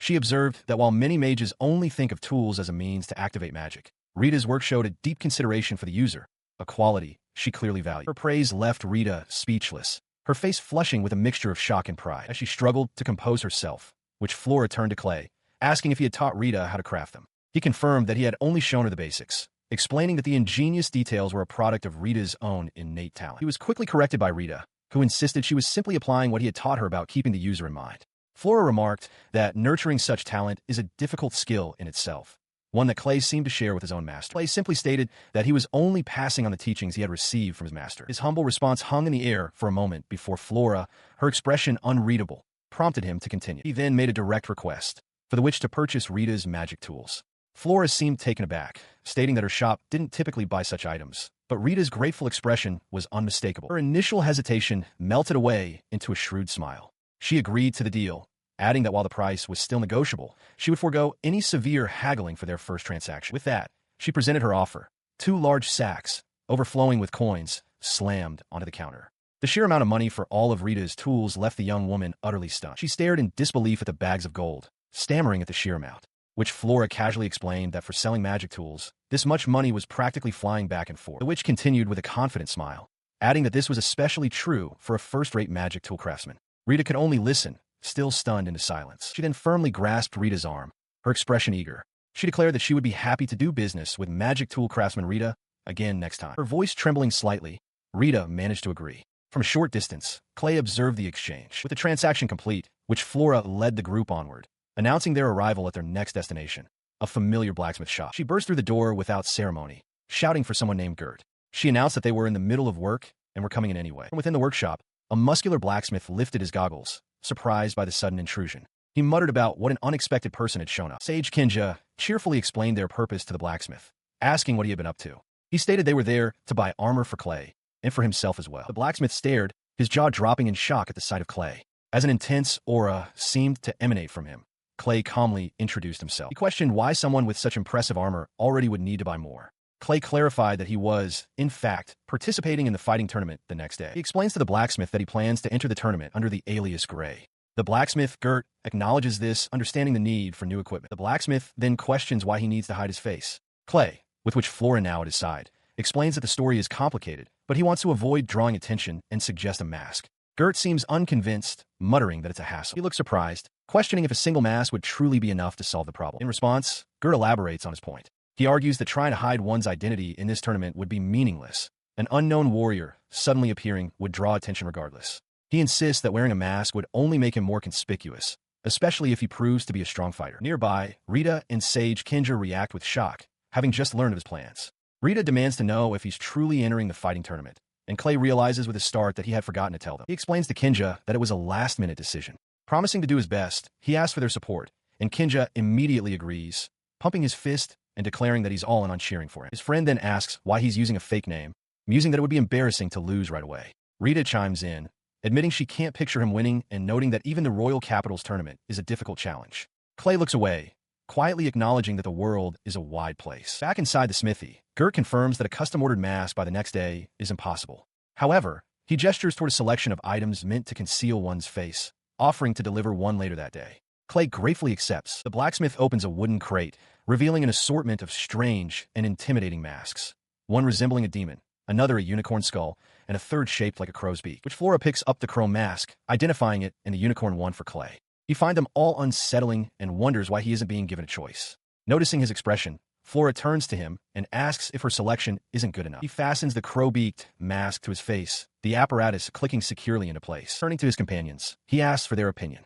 Rita beams, thinking it looks wonderful, while Grant enthusiastically agrees that it suits his older brother perfectly. He is less concerned with appearances, stating that as long as it doesn't fall off during a fight, he's fine with it. Grant suggests they could enchant it to unify with his face, a term that makes Kinja question its meaning. The blacksmith, Gert, overhears and explains that such cursed enchantments are popular because they prevent a weapon from being dropped and are as strong as an adhesive. Hearing this, Clay requests an enchantment that won't come off easily. Gert then asks what kind of weapon Clay needs, musing that after years as a smith, he's always wanted to wield a sword himself. Apologizing for the tangent, he notes that the local magic-infused steel is excellent and suggests a one-handed sword. Clay, however, proposes a different form of payment. He tells Gert to let him wield one of his weapons, promising that money is no object. He wants the blacksmith to witness something worthy of his craftsmanship, a declaration that startles Kinja. The blacksmith's expression shifts to one of intrigued amusement, while Kinja watches the exchange with focused intensity. After a moment, Gert agrees, remarking that the young man is quite interesting. He promises to forge a weapon worthy of him, prompting a flustered but grateful thanks from Kinja. The blacksmith turns to his work, stating he'll hurry with the mask adjustments. With a confident look over his shoulder, he tells Clay he's looking forward to the tournament, and Clay simply asks him to begin. As Gert departs, a thought strikes Clay with surprising force. He finds himself wondering just how far Flora's former party members will be able to go using his weapons. He asked with a sheepish smile if the blacksmith had noticed his plan all along.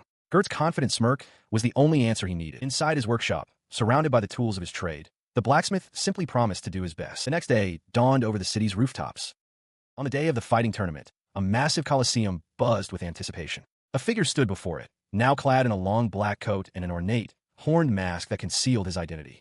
Behind him, his companions, Grants, Rita, and the sage, were part of the growing crowd. He steeled himself, his expression hardening beneath the mask. With quiet resolve, he decided it was time to enter. A large crowd gathers before a massive stone building. With a heavy groan, the large barred gates begin to swing inward, revealing the entrance. Just inside the threshold, a knight in full plate armor stands guard. The knight's head snaps up in recognition of someone in the approaching crowd, uttering a single, surprised word. The knight approaches Zale, apologizing for the outburst. Zale, however, smiles warmly and explains that he had made his request in secret. Understanding, the knight offers to guide the group to their seats, and Zale thanks him. They are led into a vast, circular arena. Tiers of seats are already filling with spectators, all focused on the central fighting stage below. The sheer scale of the venue is breathtaking. As they are shown to their seats, Kiza expresses his disbelief, asking if it's truly all right for them to be in such prime seating. Rita observes that seats like these must be very expensive, but Zale dismisses her concern, telling her not to worry about such minor details. Flora then turns to Zale, asking about Charlotte's whereabouts. He confirms her presence, adding that she is here, just like Clay. Confused by his choice of words, Flora asks what he means by just like. Her eyes widen as a sudden, horrifying realization dawns on her.